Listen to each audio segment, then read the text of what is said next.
اعوذ باللہ من الشیطان اللعین الرجیم بسم اللہ الرحمن الرحیم الحمد للہ وکفا وسلام علی عبادہ الذین اصطفیٰ. درود بھیجیے محمد علیہ.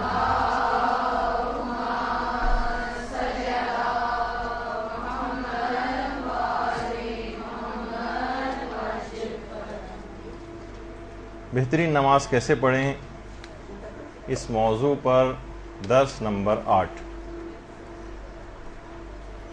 دیکھیے، انتہائی اہم موضوع ہے. نماز دین کا ستون ہے. اگر ستون کسی بھی عمارت کے کمزور رہ جائیں، ان میں کوئی کمی رہ جائے، تو اس پر کھڑی ہونے والی عمارت بہت مشکوک ہو جاتی ہے. تو نماز کو جب بھی اس کے تمام فقہی اور اخلاقی مسائل کے ساتھ سیکھنا ضروری ہے. دیکھیں، علم رکھنے والے اور علم نہ رکھنے والے، قرآن نے بھی کہا کہ کبھی برابر نہیں ہو سکتے. مسائل نماز کو جاننے والے، اخلاقیات نماز کو جاننے والے، اور اس کے مقابلے میں وہ افراد کے جو دونوں چیزوں سے واقفیت نہیں رکھتے یا صحیح طور پر واقفیت نہیں رکھتے، ان دونوں اشخاص کی نمازوں کے اجر میں بہت زیادہ فرق ہوگا. یہی وجہ ہے کہ پیغمبر اسلام کی وہ حدیث اللہم صلی علی محمد وعلی محمد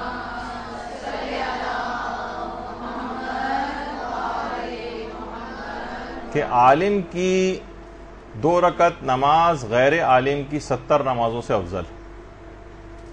دونوں بعض اوقات ایک ہی طرح سے نماز پڑھ رہے ہوتے ہیں، کوئی خاص فرق نہیں ہوتا ہے، لیکن کوئی عام مومن بھی اگر صحیح طور پر مسائل سے واقف ہے تو اس کی نماز میں اس شخص کی نسبت بہت زیادہ فرق ہو جائے گا اجر و ثواب میں، کہ جو نماز کی اس انداز کی معرفت نہیں رکھتے. دیکھیے، ہر تمام اعضاء کے اندر تناسب ضروری ہوتا ہے، اور تناسب ہی جسم کی خوبصورتی کی علامت ہوتا ہے.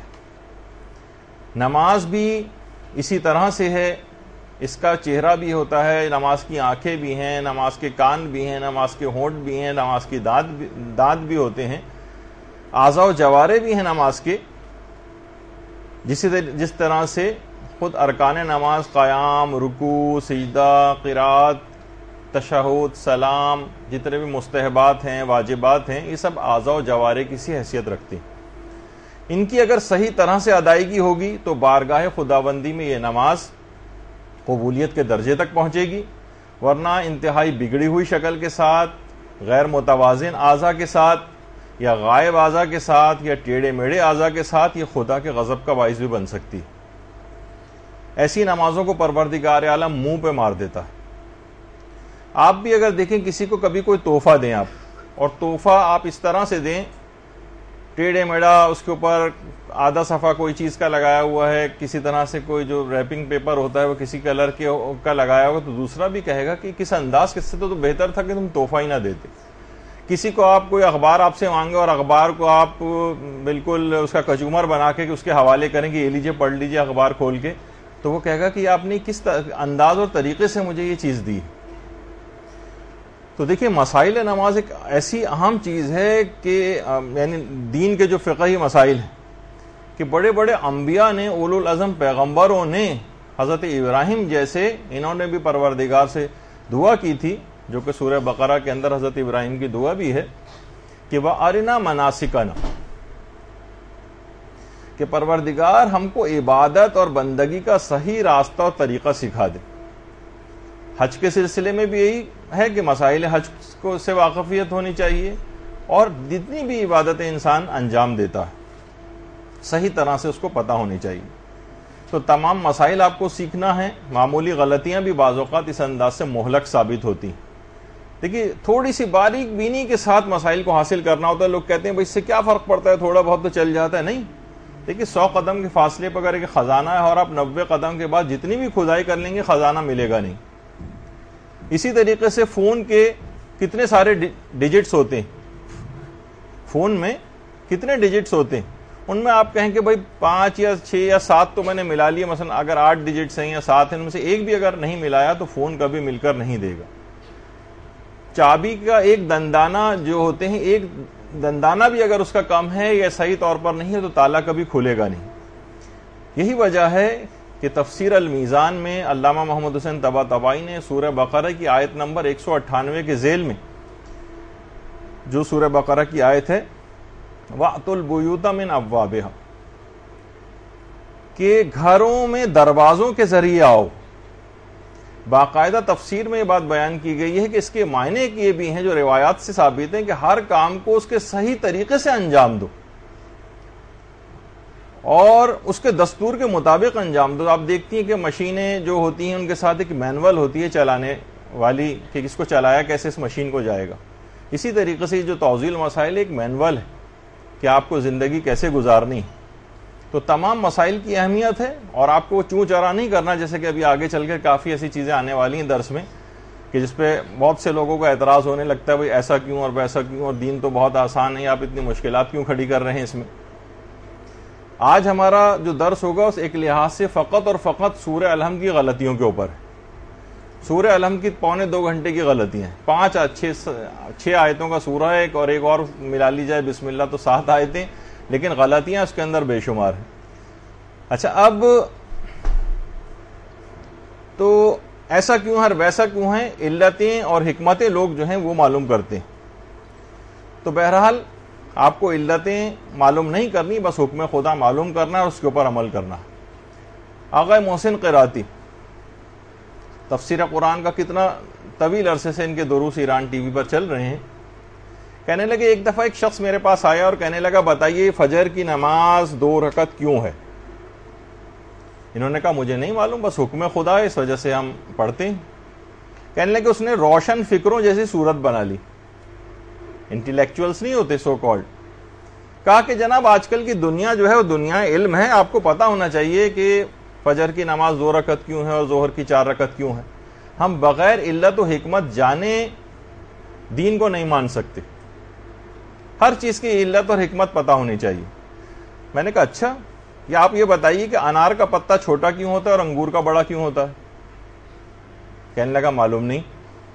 میں نے کہا کیوں؟ علم تو آج کل دنیا علم ہے، آپ کو پتا ہونا چاہیے کہ ایسا کیوں ہے۔ کہنے لگے جب اس کا غرور کچھ کم ہوا تو میں نے اس سے کہا کہ دیکھو دنیا میں علوم کی انتہا نہیں ہے اور کائنات میں اسرار علوم جو ہے بکھرے ہوئے ہیں، اور ہر علت کا اور ہر حکم کا جاننا، اس کے پیچھے علت کا جاننا یہ ضروری نہیں۔ اگر تم نے فلسفہ اور علت جان کر خدا کی عبادت کی تو یہ خدا پرستی نہیں ہوگی بلکہ علت پرستی ہوگی۔ آپ کو وجہ پتہ چل گئی تو آپ نے عمل کر لیا، پھر غیب پہ ایمان لانے والا کیا مسئلہ رہا جو مومنین کی نشانی بتائی گئی۔ کہا کہ اسرار وحی جو ہیں وہ عالم بشری سے بہت بلندتر ہیں، اور ہم اگر آج دیکھتے ہیں کہ جتنے بھی جدت پسند یا جو ماڈرن دنیا ہے یہ دنیا کے ہر قانون کو بڑے آرام سے مان لیتے ہیں اور اس میں کوئی چوں چرا نہیں کرتے، لیکن جب خدائی قانون کی بات آتی ہے تو اس کے لیے کہتے ہیں کہ دلائل اور منطقی دلائل اور فلسفیانہ دلائل یہ سب چاہیے ہوتے ہیں۔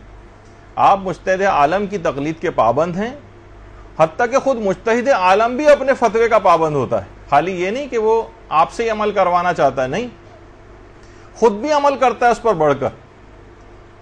فاطمہ طباطبائی جو امام خمینی کی بہو تھی، انہوں نے خود فرمایا کہ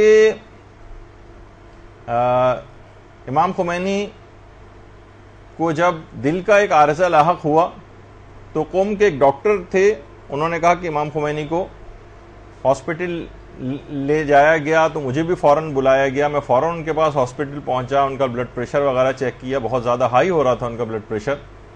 خیر ہم نے ان کا ٹریٹمنٹ وغیرہ شروع کیا، 2 گھنٹے کہیں جا کر ان کی کچھ طبیعت بہتر ہوئی۔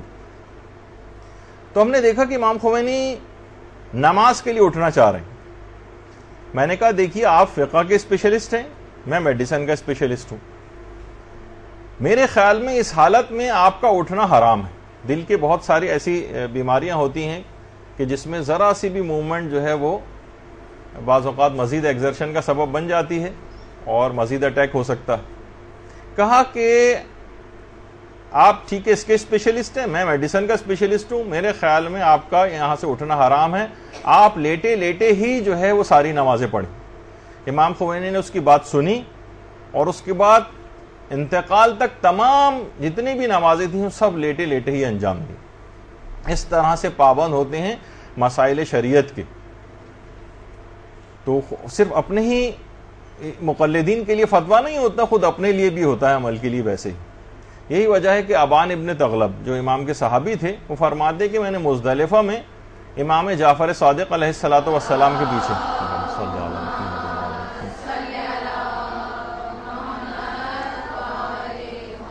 میں نے چھٹے امام کے پیچھے ایک نماز پڑھی. نماز سے جب فارغ ہوئے تو امام نے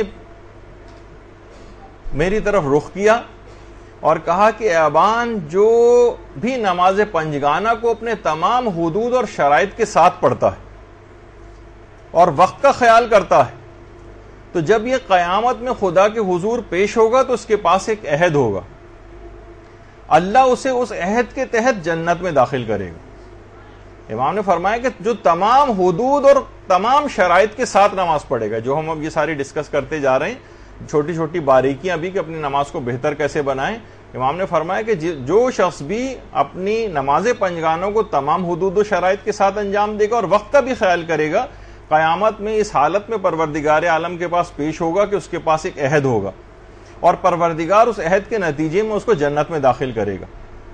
اور جو ان حدود و قیود کا خیال نہیں کرے گا, بس جیسے تیسے نماز پڑھ لے گا مثلا, تو پروردگار کے حضور اس حالت میں قیامت میں پیش ہوگا کہ اس کے پاس کوئی عہد نہیں ہوگا. اب اللہ چاہے گا تو اسے بخشے گا اور چاہے گا تو عذاب دے گا. باقاعدہ شہید ثانی نے اپنی کتاب اسرار الصلاۃ کے اندر بھی اس روایت کو لکھا ہے. تو فقہ کے ساتھ ساتھ یہ بات یاد رکھ لیجئے کہ مسائل فقہ تو حاصل کرنا ہی ہے, لیکن اس کی اخلاقیات بھی حاصل کرنا ہے, جیسے کہ ہم مسلسل اسی وجہ سے ذرا, ورنہ ہم بہت جلدی بھی اس سلسلے کو ختم کر سکتے تھے, لیکن نماز کی اخلاقیات بھی ساتھ ساتھ رہے.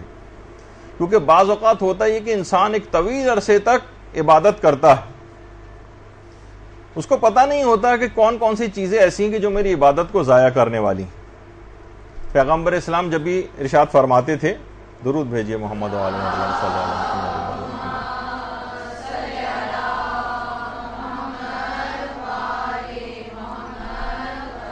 پیغمبر فرماتے ہیں کہ کبھی انسان کو عبادت کرتے ہوئے 60 70 سال گزر جاتے ہیں, لیکن خدا نے اس کی ایک نماز بھی قبول نہیں کی ہوتی. بہت خطرناک بات ہے, انسان کو سمجھنا چاہیے کہ رسول خدا کیا فرما رہے. اور یہی وجہ ہے کہ امام کے ایک صحابی تھے حماد ابن عیسیٰ, امام صادق کے اصحاب میں سے تھے, اور انہوں نے فقہ الصلاۃ میں باقاعدہ حریز ابن عبداللہ سجستانی کی کتاب الصلاۃ جو ہے وہ حفظ کر رکھی تھی, یعنی سمجھے توضیح مسائل پوری حفظ کی ہوئی تھی انہوں نے. اور یہ وہ صحابی تھے کہ 50 سال تک امام کی دعا کے نتیجے میں انہوں نے 50 حج کیے تھے. امام نے ان کو دعا دی تھی کہ پروردگار تمہیں 50 حج نصیب کرے, 50 حج کیے اور ان کی مال اور اولاد میں برکت کی دعا دی تھی. انہوں نے ایک دفعہ 2 رکعت نماز پڑھی, امام اس نماز کو دیکھتے رہے اور پھر ان سے کہا حماد ابن عیسیٰ سے کہ حماد, کتنی افسوس کی بات ہے کہ انسان کے لیے بات کتنی رسوا کن ہے کہ 60 70 سال کا وہ ہو جائے اور 2 رکعت نماز بھی صحیح طور پر ادا نہ کر سکے. تو ایسا نہیں تھا کہ, دیکھیے میں نے پہلے بتا دیا کہ ان کی مسائل فقہ کے لحاظ سے نماز میں کوئی کمی تھی, کیونکہ ان کو کتاب حریز ابن عبداللہ سجستانی یہ ان کو زبانی حفظ تھی. لیکن اس کے باوجود بھی کون سی ایسی چیزیں ہیں اخلاقی لحاظ سے جو قبولیت نماز میں رکاوٹ بن جاتی ہیں, اس کو بھی خاص طور پر ہم کو اس کا خیال کرنا پڑے گا. یہ بہت اہم بات ہوتی ہے, بعض اوقات لوگ اس کا خیال نہیں کر پاتے, اور ہم جب بھی اس موضوع پر پوری ایک کلاس آگے چل کر لینے کا ارادہ ہے کہ کون سی ایسی چیزیں کہ جس سے نماز ہماری متاثر ہوتی ہے اور قبولیت سے رہ جاتی ہے. اچھا اب آ جائیے کہ جو کہ اہم ترین, یہ تو تھوڑی سی اہمیت آپ کو بتا دی کہ اب جو ہمارا درس شروع ہوگا وہ آئندہ سارے اس کے اندر مسائل فقہ کا پورشن کافی زیادہ ہو جائے گا, تاکہ آپ کو احساس رہے کہ یہ ایسا نہیں ہے کہ بس آپ کہیں کہ بھائی اس میں تو ہمیں بڑی بوریت ہو رہی ہے, ہمیں اب جلدی جلدی گزر جانا چاہیے. نہیں, غور سے سنیے, ورنہ پھر وہی کہ 60 70 سال گزر جائیں گے اور پتہ چلا کہ 2 رکعت نماز بھی صحیح طور پہ نہ پڑھ سکے. سب سے پہلی بات اس سلسلے میں یہ ہے کہ آپ کو نماز اردو میں نہیں عربی میں پڑھنی. دیکھیے ذرا سا آپ کے تلفظ میں کوئی غلطی ہو جائے، آپ عام طور پر اردو یا انگلش وغیرہ میں لوگ کتنا مذاق اڑاتے ہیں. ایک اداکارہ کا کتنا زیادہ انگریزی کا مذاق روزانہ اڑایا جاتا ہے ٹی وی پر، اس وجہ سے کہ لوگ برا مانتے ہیں اس کو کہ بھئی اس طرح سے کیوں کہا جا رہا ہے، یہ الفاظ صحیح کیوں نہیں کہے اس نے. تو اسی طریقے سے جس طرح عام طور پر بچے مثلا اگر آپ بچوں کے سامنے کہہ دیں ایسے ہی مثلا ڈونکی کے بجائے ڈنکی کہہ دیں تو ہنسنے لگتے ہیں کہ بھئی آپ کو دیکھیے تلفظ صحیح نہیں ہے اس سلسلے. تو دیکھیے نمازوں کے سلسلے میں بھی یہی ہے کہ اگر آپ کا تلفظ صحیح نہیں ہے تو نماز آپ پڑھ رہے ہیں، قرآن آپ پڑھ رہے ہیں، اس کے اندر کتنے غلط طریقے سے آپ پڑھتے چلے جا رہے ہیں. بہت توہین ہے نماز کی بھی اور قرآن کی بھی. دیکھیے لوگ بالکل خیال نہیں کرتے، جبکہ عام طور پر زبانوں کی کتنی باریکیاں نوٹ کی جاتی، لیکن قرآن میں کوئی پرواہ نہیں کرتے اور نہ نماز میں پرواہ کرتے. میر مہدی مجروح جو کہ غالب کے شاگردوں میں سے تھے، ایک دفعہ ان کے سامنے غالب کا شعر کسی نے غلط تلفظ سے پڑھا تو ناراض ہو گئے، کہنے لگے میاں یہ غالب کا شعر ہے، غالب کا شعر صحیح طرح پڑھو، یہ قرآن و حدیث نہیں کہ جس طرح سے چاہا پڑھ دیا. مقصد انہوں نے طنز کیا کہ صرف اس کے اندر آپ کو صرف لوگ اس کا خیال نہیں کرتے، باقی ایک چھوٹی سے چھوٹی چیز شعر کو پڑھنے میں بھی بڑے تلفظ کا خیال کیا جاتا ہے. تو بہرحال یہی وجہ ہے کہ تجوید مناسب حد تک حاصل کرنا بہت ضروری ہے آپ کے لیے، واقعتاً ایک ضروری علم ہے. اور اکثر دینی مدارس میں جب بھی تجوید کے سلسلے میں کلاسز بھی ہوتی ہیں، لیکن یہاں پر بھی الگ سے ایک دن کلاس ہوتی ہے. بمشکل اتوار کے لیے ایک دن آپ لوگ آتی ہیں اتوار کو، اس میں ہم کیا کیا چیزیں آپ کو سکھائیں.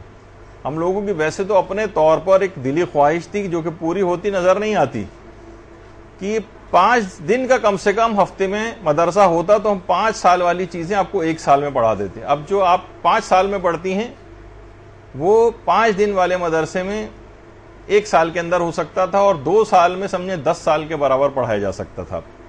لیکن کیونکہ یہاں ظاہر ہے کہ اس قسم کے مسائل ہیں، مشکلات ہیں، حالات ایسے نہیں ہیں، سب لوگوں کو آنا ممکن نہیں ہے، مصروفیات ہیں اسکول کالج یونیورسٹی وغیرہ جابز کی، تو یہ ممکن نہیں ہوتا. تو پہلی بات تو یہی ہے کہ نماز کو آپ کو صحیح عربی میں پڑھنا ہے اور تجوید کا ایک مناسب علم حاصل کرنا ہے. دیکھیے مصطفیٰ کمال اتا ترک، اس نے عربوں سے نفرت کی وجہ سے پوری نماز ترکی میں پڑھنے کا حکم دے دیا تھا. تو بہرحال یہ دماغ میں رہے کہ ہمیں صحیح عربی میں نماز پڑھنی. اور تو کچھ تو دیکھیے معمول کی غلطیاں ہوتی، ایک تو خود یہی تاکہ تھوڑا سا اندازہ ہو جائے، بہت سے لوگ کہتے ہیں یہ چیز غلط ہے جبکہ اصل لفظ ہے غلط. غلطی نہیں ہوتا، غلطی ہوتا ہے. جیسے عربی نہیں ہوتا، عربی ہوتا ہے. اور خود ہم دوران درس کتنی غلطیاں کر جاتے ہیں. مولانا حضرت بعد میں ہم لوگوں کو پکڑتے ہیں کہ بھئی آپ نے تو بعض اوقات کبھی اپنی جہالت کی وجہ سے غلطی کرتے ہیں تلفظ کی، اور کبھی زبان پھسل جانے کی وجہ سے غلطی ہو جاتی. تو بہرحال اسی طرح سے ایک چیز بہت عام ہے، لوگ پڑھتے ہیں کہ معنی جبکہ اصل ہے معنی. ہم کہتے ہیں نا، یا ہم اردو میں جس طریقے سے کہتے ہیں کہ ان معنوں میں، یہ تو پتہ نہیں کہاں سے آ گیا معنی، جبکہ معنی ہے. اور جھونک میں ہم لوگ بھی کہہ جاتے ہیں معنی یا معنی. تو یہ بہت ساری چیزیں ایسی ہیں کہ جو کہ تلفظ کی اس انداز کی غلطیاں. جس طریقے سے اخلاق کہا جاتا ہے کہ اس کا اخلاق بہت اچھا ہے، جبکہ اصل لفظ ہے اخلاق. اخلاق نہیں ہے بلکہ اخلاق ہے. اور بعض اوقات جو آگے چل کر چیزیں بیان ہوں گی تو اس کے اندر بھی آپ کو خاص طور پر اس کا خیال کرنا ہے کہ آپ باقاعدہ کوئی ایسا کیسٹ خریدیے گا جس میں پوری اچھی طریقے سے نماز ہو. یا کم سے کم نماز میں اتنا کچھ نہیں ہے، تکبیرۃ الاحرام ہے، حمد ہے، سورہ ہے، رکوع سجدے کے اذکار ہیں. تیسری رکعت میں معمولی سا ایک بہت ہی چھوٹا سا ایک ذکر پڑھنا ہے، اور اس کے بعد تشہد سلام، نماز ختم. اس میں اتنا بڑا مسئلہ نہیں. مشکل سے 1 2 یا 3 روز کے اندر بھی پوری نماز کی صحیح طور پر آپ کی تلفظ کے اعتبار سے نماز صحیح ہو سکتی ہے. لیکن واقعتاً اگر ٹھان کر بیٹھیں یا کسی کو اس انداز سے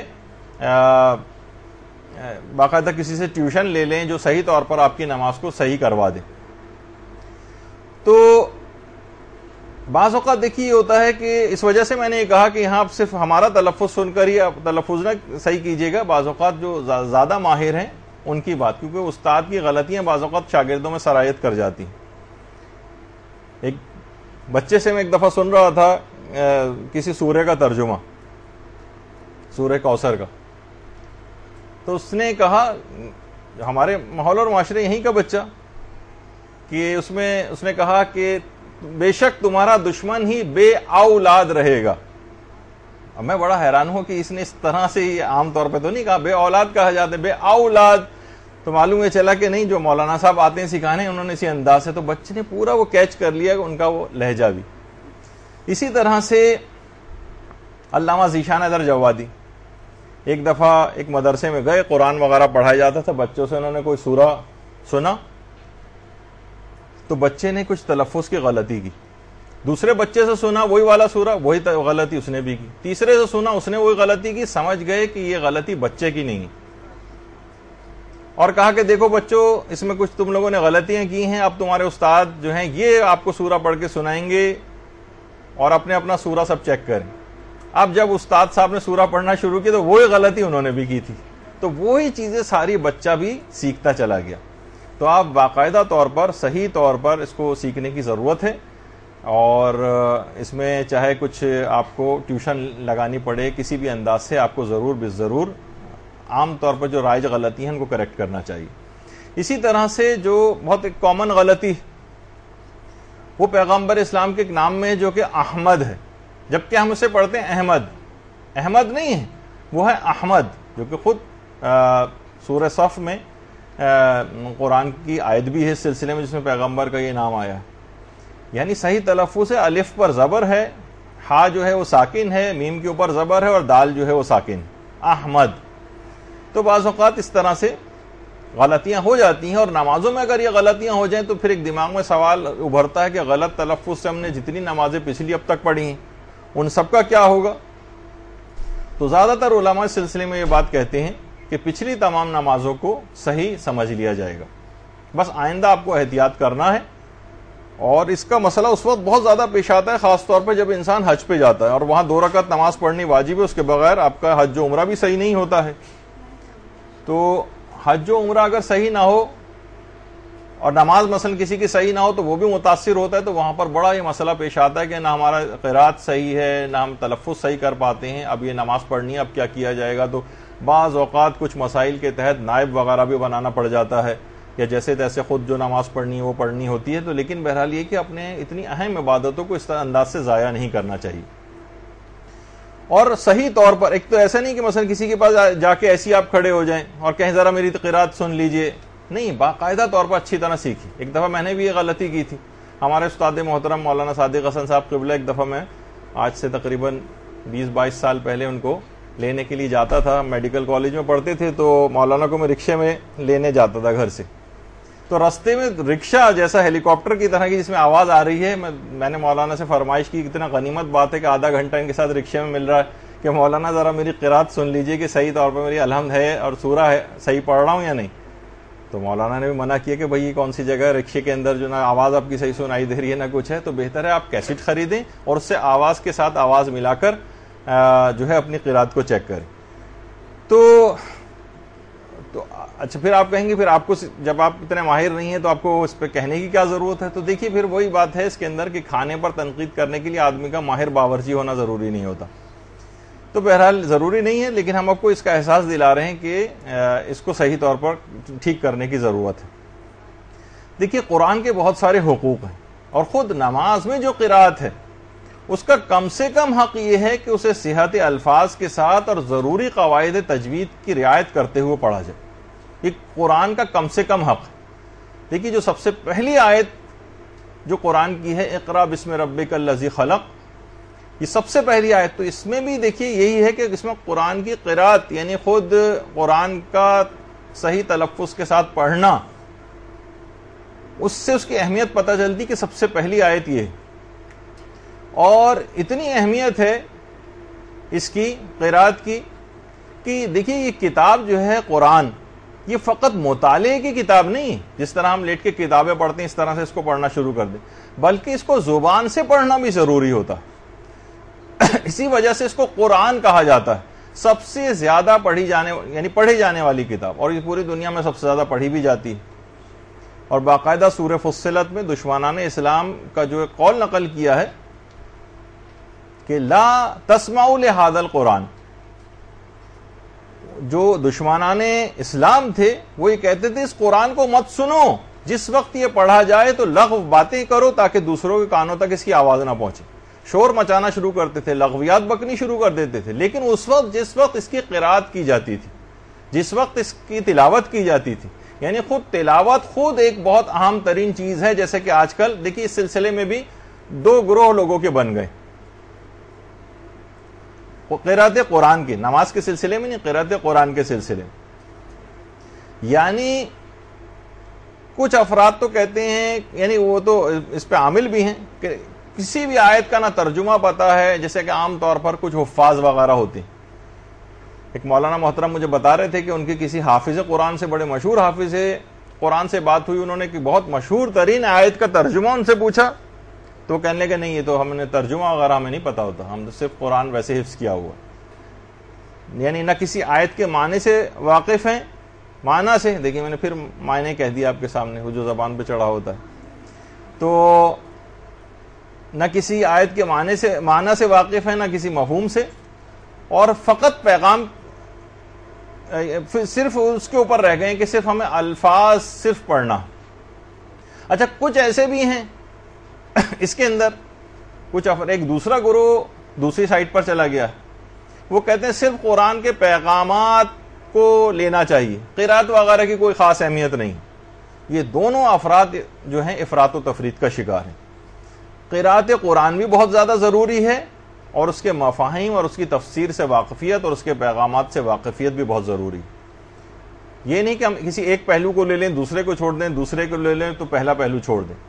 اور جب بھی بار بار بہت زیادہ ثواب لینے کی، قرات قرآن کی بہت زیادہ تاکید آئی کہ ہر حرف کے بدلے 10 نیکیاں آپ کو دی جاتی ہیں، اور واقعتاً اس قرآن کا صحیح معنوں میں اس وقت آپ کو اندازہ ہوگا، صحیح معنوں میں، کہ جب قبر کے جو ہیبت ناک اور ہولناک لمحات ہوں گے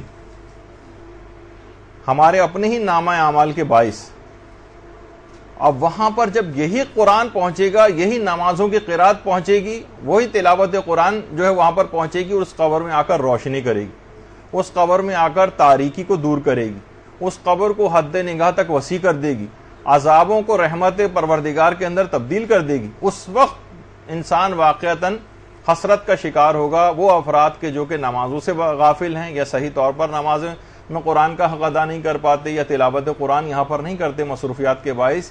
یہ اس وقت ان کی حسرت کا صحیح طور پر اندازہ ہوگا جب اس جگہ پہ جا پہنچیں گے۔ تو دیکھیے قرآن ایک ایسی کتاب ہے کہ جو کہ شفاعت بھی کرے گا، اور پروردگار قرآن کی شفاعت کو رد نہیں کرے گا۔ جس سے قرآن راضی ہو جائے گا، اللہ بھی اس سے راضی ہو جائے گا۔ وَرِضْوَانٌ مِّنَ اللَّهِ اکبر، خدا کا راضی ہونا سب سے بڑی نعمت۔ اچھا اب دیکھیں نماز میں ہم لوگوں کی سنتے ہیں نمازیں اکثر، ان میں جو اذکار یا حمد یا سورہ، نہ صرف یہ کہ صاف طور پر نہیں پڑھتے ہیں، بہت عجیب و غریب آوازوں اور لہجوں میں اس کو پڑھا جاتا ہے، یا اتنی جلدی لوگ پڑھتے ہیں جو حد سے زیادہ غلطیوں سے پر ہوتی، جبکہ خود سورہ مزمل کے اندر باقاعدہ اس بات کا حکم ہے کہ وَرَتِّلِ الْقُرْآنَ تَرْتِیلًا، نماز کو بہت ٹھہر کر بہت اطمینان کے ساتھ انجام دو۔ اکثر جو بہت رمضانوں میں بہت تیز رفتاری کے ساتھ ٹی وی پہ بھی آپ قرآن سنتی ہیں، تو اکثر افراد اس آیت کو بھی بہت تیزی سے پڑھتے ہوئے چلے جاتے ہیں وَرَتِّلِ الْقُرْآنَ تَرْتِیلًا، جبکہ خود قرآن کہہ رہا ہے ٹھہر کر پڑھو، تو اس آیت کو بھی تیزی کے ساتھ پڑھتے ہوئے چلے جاتے ہیں۔ یہ بڑے کلمیاں۔ تو بہرحال جب ایک حکم ہے کہ حروف کو اپنے تجوید کے ساتھ، تمام جو وقفے ہیں ان کی معرفت کے ساتھ آپ کو خیال رکھنا ہے، کب آپ کو رکنا ہے، کب آپ کو جو ہے ملانا ہے، کیونکہ اگر آپ کا حمد و سورہ اور اذکار صحیح نہیں ہیں تو آپ کی قرات جو ہے وہ صحیح نہیں ہوگی، نہ صرف آپ کی نمازیں خراب ہوں گی بلکہ قرآن کی بھی حق تلفی ہے کہ آپ قرآن کا حق تھا کہ اس کو صحیح طور پر پڑھا جائے. یہی وجہ ہے کہ قرآن ایسے قاریوں کی جو قرأت کرتے ہیں غلط انداز سے ان کی شکایت کرے گا اور قرآن کی شکایت کو سنا جائے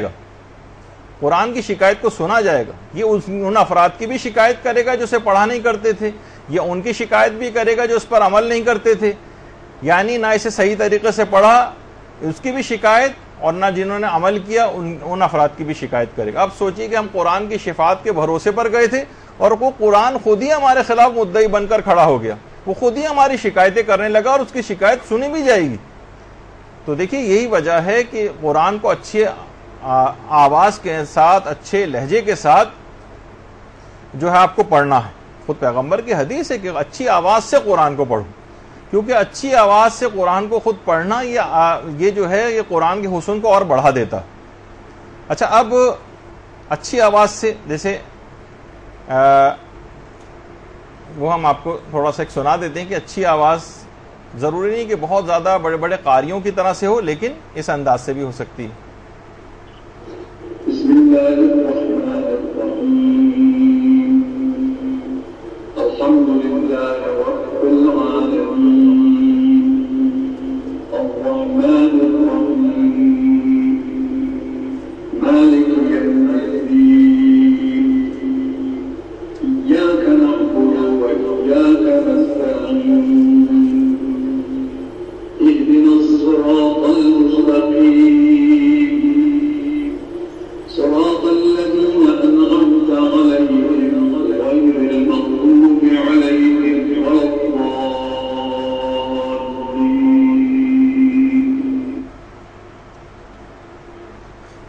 تو آپ نے دیکھا کہ ضروری نہیں ہے کہ بہت زیادہ آوازوں میں بہت زیادہ اتار چڑھا ہو, نارمل طریقے سے بھی اچھی قرأت کے ساتھ سورے کو پڑھا جا سکتا ہے. اور ابھی جیسے میں نے کہا کہ نماز کو صحیح عربی میں پڑھنا ہے, اردو لہجے میں نہیں پڑھنا, اور پیغمبر کی ایک حدیث بھی ہے کہ اقرأوا القرآن بلحون العرب واصواتها, یعنی قرآن کو عربی لہجے میں پڑھو, جس طرح سے وہ پڑھتے ہیں ویسی آواز کے ساتھ پڑھو. اور کتنی ہی روایات میں بہت سارے لوگ جو اس انداز سے غلط طریقے سے قرأت کرتے ہیں, روایتوں میں یہ چیز آئی ہے کہ قرآن 3 گروہوں پر لعنت کرتا ہے. ایک تو وہ جو کہ غلط سلط قرأت سے تلاوت کرتے ہیں, جیسے کہ نمازوں کے اندر ہم عام طور پر لوگوں کو دیکھتے ہیں. دوسرا وہ گروہ جو قرآن پر عمل نہیں کرتے, قرآن ان پر بھی لعنت کرتا. اور تیسرا وہ جو اس کے معنی اور مطالب میں رد و بدل کرتے ہیں. بعض اوقات لکھنے میں بھی ہو جاتا ہے, لیکن بعض اوقات اردو میں کیونکہ مستعمل ہیں یہ چیزیں, اس وجہ سے ہم نے بھی اس انداز سے کبھی کبھار لکھ دیا جاتا ہے, لیکن اصل میں ہے میم عین نون چھوٹی ہے اور اس کے اوپر کھڑا الف معنی. لیکن معانی یا مثلا جو مطالب ہیں اس میں اگر کوئی رد و بدل ہو جائے تو قرآن ان گروہوں کے اوپر بھی جو ہے وہ لعنت کرتا ہے. یہی وجہ ہے کہ جو عبداللہ ابن مسعود نے یہ لوگوں کو قرآن پڑھاتے تھے, پیغمبر کے ایک صحابی, جب ایک شخص نے قرآن پڑھنے کے دوران ایک غلطی کی, انما الصدقات للفقراء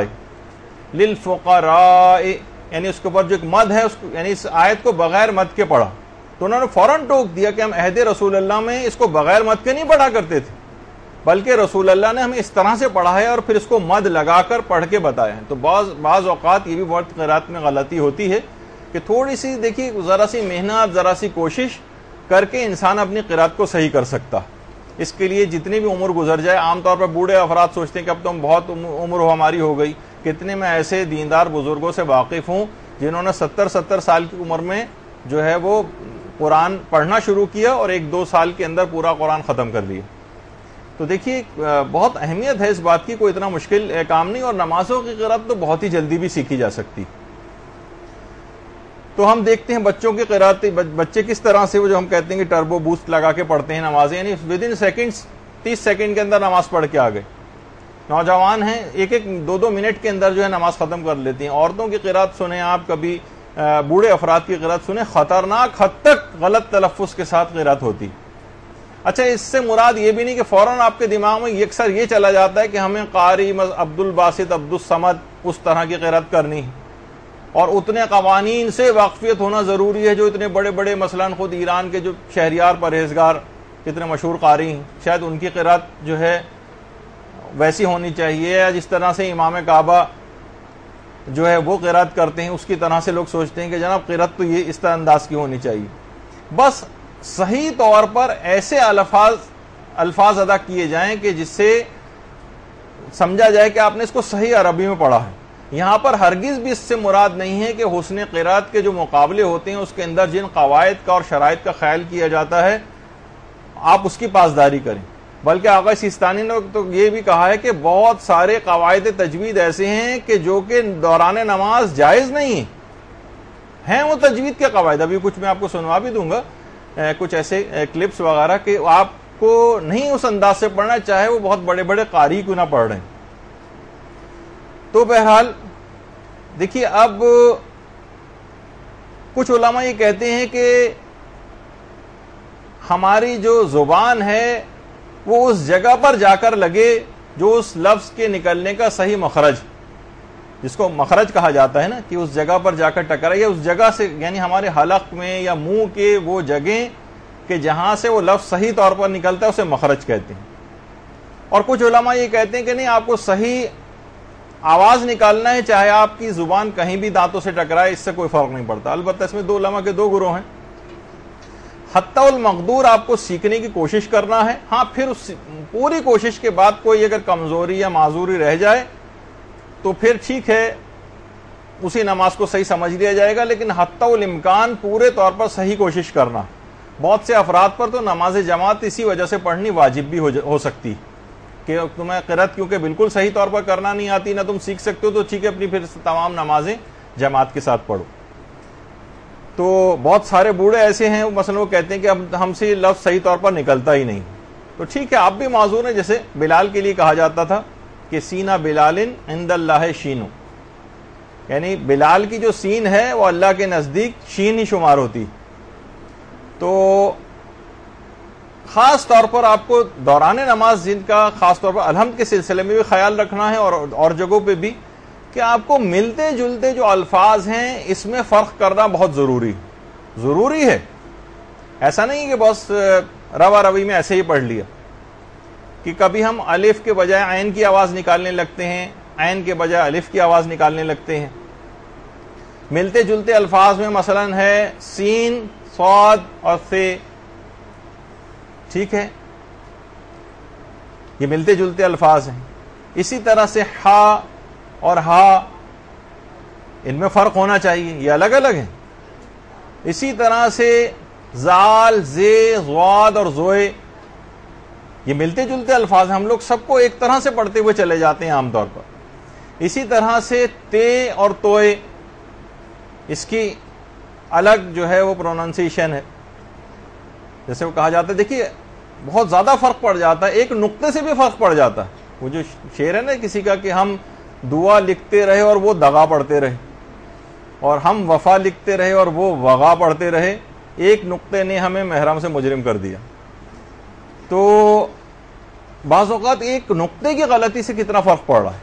اور بعض اوقات یہ ہوتا ہے کہ ہم کسی لفظ کو صحیح طور پر پروناؤنس نہیں کر پاتے، اس سے بھی بہت معنی میں فرق پڑ جاتا ہے، جیسے کہ ابھی آئے گا.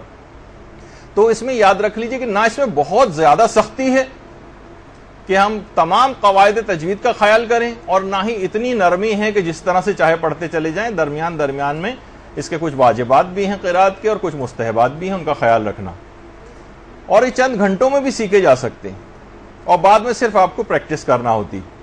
اچھا کچھ غلطیاں دیکھیے ایسی اس کے اندر ہوتی ہیں کہ بعض اوقات مد کی مقدار کا انسان لحاظ نہیں کر پاتا یا مد نکالتا ہی نہیں ہے. جیسے لوگ سورہ نصر پڑھ رہے ہیں، اذا جاء نصر اللہ، اذا جاء مثلا یہاں پر ایک مد ہونا چاہیے. یا تنزل الملائکۃ، یہاں پر ایک مد ہے تنزل الملائکۃ، اس طرح سے پڑھ لیا، مد پڑھا ہی نہیں، یہاں پہ پڑھا جانا ضروری تھا مثلا. اچھا اسی طرح سے علیہم ولا الضالین، اس کے اندر بھی ایک مد آتا ہے جو کہ ابھی اچھی طریقے سے آگے چل کر سنیں گی. تو بغیر مد کے اگر پڑھا، اور خاص طور پر یہ آخری جو آیت ہے اس کے اندر جو مد آ رہا ہے تو بہت ضروری ہے اس کا نکالنا، ورنہ نماز پہ بھی فرق پڑ سکتا ہے. آغا سستانی بھی اس کی بڑی سختی کے قائل ہیں. تو اس لحاظ سے، یا بعض اوقات یہ ہوتا ہے کہ آپ غیر ضروری مد دے دیتی ہیں، وہاں پر مد ہوتا ہی نہیں، کبھی آواز کو اپنی پست کر دیتا ہے انسان، کبھی بلند کر دیتا ہے. یہ تمام تلاوت کے عیب شمار ہوتے ہیں. اچھا، کچھ تجوید کی مخالفت ایسی ہیں جن سے نماز باطل ہو سکتی ہے اور کہیں سخت نامناسب ہو سکتی. بہرحال مایوس نہ ہو، کیونکہ ایک ہی کلاس کے اندر اتنی ساری ابھی اب چیزیں سن لیں گے کہ ایک دم سے مایوسی ہونے لگی کہ ارے یہ کیا ہو گیا، تو پوری نمازیں غلط بظاہر لگ رہی ہیں. تو اس کی کوئی ضرورت نہیں پریشان ہونے کی. اور دیکھیے یہ بات بھی کہی جاتی ہے کہ کچھ قاریان قرآن ایسے جن پر فرشتوں کی لعنت ہوتی ہے، اس وقت تک لعنت ہوتی رہتی جب تک وہ غلط قرات کے ساتھ نمازیں پڑھتے رہتے ہیں، یا تلاوت قرآن غلط قرات کے ساتھ پڑھ رہے ہیں جب تک ان کے اوپر لعنت ہوتی رہے گی. اور اسی طریقے سے وہ قاریان قرآن بھی ایسے ہیں کہ کچھ پر فرشتے جیسے وہ قرات شروع کرتے ہیں، چاہے وہ نماز کی کریں چاہے عام طور پر تلاوت قرآن کی، فرشتے ان کے حق میں دعا کرنی شروع کر دیتے ہیں اور اس وقت تک ان کے لیے دعائیں کرتے رہتے ہیں جب تک وہ قرات کرنا ختم نہ کر دیں. تو دیکھیے ہمارے منہ سے وہ جگہ جہاں سے وہ آواز نکلتی ہے اسے مخرج کہا جاتا ہے، مخرج. اور جس انداز سے وہ آواز نکلتی ہے اسے وصف بھی کہتے ہیں اور صفت بھی کہتے ہیں. صفت لکھ لیجئے تو زیادہ بہتر. یعنی جس انداز سے آواز نکل رہی ہے اسے صفت کہتے ہیں، اور جس جگہ سے وہ آواز نکل رہی ہے اسے مخرج کہتے ہیں. اور مخرج اور صفت کے ساتھ قرآن پڑھنے کو تجوید کہتے ہیں. یعنی وہ جگہ بھی صحیح ہونی چاہیے جہاں سے وہ آواز نکل رہی ہے، اور آواز جس انداز سے نکل رہی ہے، ان دونوں کو جب ملایا جائے گا تو صحیح تجوید بنے گی. اور اگر تجوید کے خلاف آپ، یعنی تجوید کہتے ہیں صحیح طریقے سے قرآن کو پڑھنا، چاہے وہ نماز میں پڑھیں چاہے عام تلاوت قرآن، اور تجوید کے برخلاف اگر آپ پڑھیں گی تو اس کو کہا جاتا ہے لحن. ویسے تو لحن لہجے کو کہتے ہیں، لیکن اس کو قرات کی جو غلطیاں کے لحاظ سے ہوتی ہیں، یعنی تجوید کے قواعد کی مخالفت کرتے ہوئے پڑھنا، اس کو لحن کہتے ہیں. اچھا، اب اس لحن کی جو غلط طریقے سے پڑھنے کی اس کی دو اقسام ہوتی ہیں. ایک کو کہا جاتا ہے لحن جلی اور ایک کو کہتے ہیں لحن خفی. لحن جلی جو ہے وہ ایسی بڑی غلطی ہوتی ہے جو معنی اور مطالب دونوں میں مخل ہوتی، یعنی یہ معنی بھی تبدیل کر رہی ہے، اور ہے اتنی بڑی غلطی کہ بعض اوقات الفاظ بھی اس کے اندر تبدیل ہو رہے ہیں. اسے لحن جلی کہتے ہیں، یعنی قواعد کی خلاف ورزی کرتے ہوئے پڑھنا. اور اس کی 5 اقسام ہیں. بس یہ اگر جلدی جلدی ہم ختم کر دیں گے اتنا بڑا مسئلہ نہیں ہوگا. بڑی غلطیاں. لحن جلی اس 5 اقسام میں پہلی قسم بنتی ہے حروف میں غلطی کرنا یا حروف کو تبدیل کر دینا. مثلا جب آپ الحمد پڑھیں گی تو الحمدللہ ہے الحمد، جبکہ سے آپ نارملی لوگ پڑھتے ہیں الحمد. یہ بڑی ہے جو حلوے والی ہے جسے آپ کہتی ہیں، یہ 2 چشمی ہے نہیں تھی، لیکن لوگ پڑھتے ہیں الحمدللہ ہے. یہ لحن جلی، اس سے معنی اور مطالب میں فرق پڑ جاتا. کیا فرق پڑتا؟ یعنی ہم نے ہا کو ہا سے تبدیل کر دیا، یعنی ہم نے ایسی غلطی کی جس میں لفظ ہی بدل دیا، یہ وہ لفظ ہی نہیں تھا وہاں پر. اس سے بعض اوقات یعنی معنی بھی فاسد ہوئے اور لفظ بھی تبدیل ہو گیا. ابھی تک یہ تھا دیکھیے الحمد، تمام تعریفیں اس کے لیے، اور اگر ہم کہیں گے الحمد تو اس کے علماء فرماتے ہیں کہ یہ کلمہ اہانت. اس کے بہت سارے معنی ہیں ویسے، لیکن ایک معنی یہ بھی ہیں پرانے پھٹے پرانے بوسیدہ کپڑے. یعنی اب تک تھا کہ تمام تعریفیں اس کے لیے، اب یہ ہو جائے گا تمام پھٹے پرانے اور بوسیدہ کپڑے اس کے لیے، اللہ کے لیے معاذ اللہ. یعنی جو کلمہ تعریف تھا وہ کلمہ توہین بن گیا. الحمدللہ، الحمدللہ نہیں، فرق ہے. اچھا، اسی طرح سے غلطی اس کے اندر یہ ہوتی ہے اللہ الصمد، صاد کی آواز یہ صحیح طور پر نکلنی چاہیے. لوگ سین کی آواز نکالتے ہیں اللہ الصمد. دیکھیے ابھی تک یہ تھا صاد سے، لیکن اگر آپ نے سین سے پڑھا تو اس میں تھا اللہ الصمد میں صاد سے اگر پڑھتے ہیں اس کے معنی اللہ بے نیاز ہے، اور یہاں پر اس کے ایک معنی ہے اللہ حیران ہے۔ اگر آپ سین سے پڑھیں گی، اللہ الصمد پڑھیں گی تو اس کے معنی ایک یہ معنی یہ بھی ہیں کہ اللہ حیران ہے۔ اچھا، اب ایک چیز اور، اس میں حرف ہی ہم تبدیل کر دیتے ہیں، اللہم صلی علی محمد و آل محمد، درود بھیجیے نا محمد علیہ وسلم۔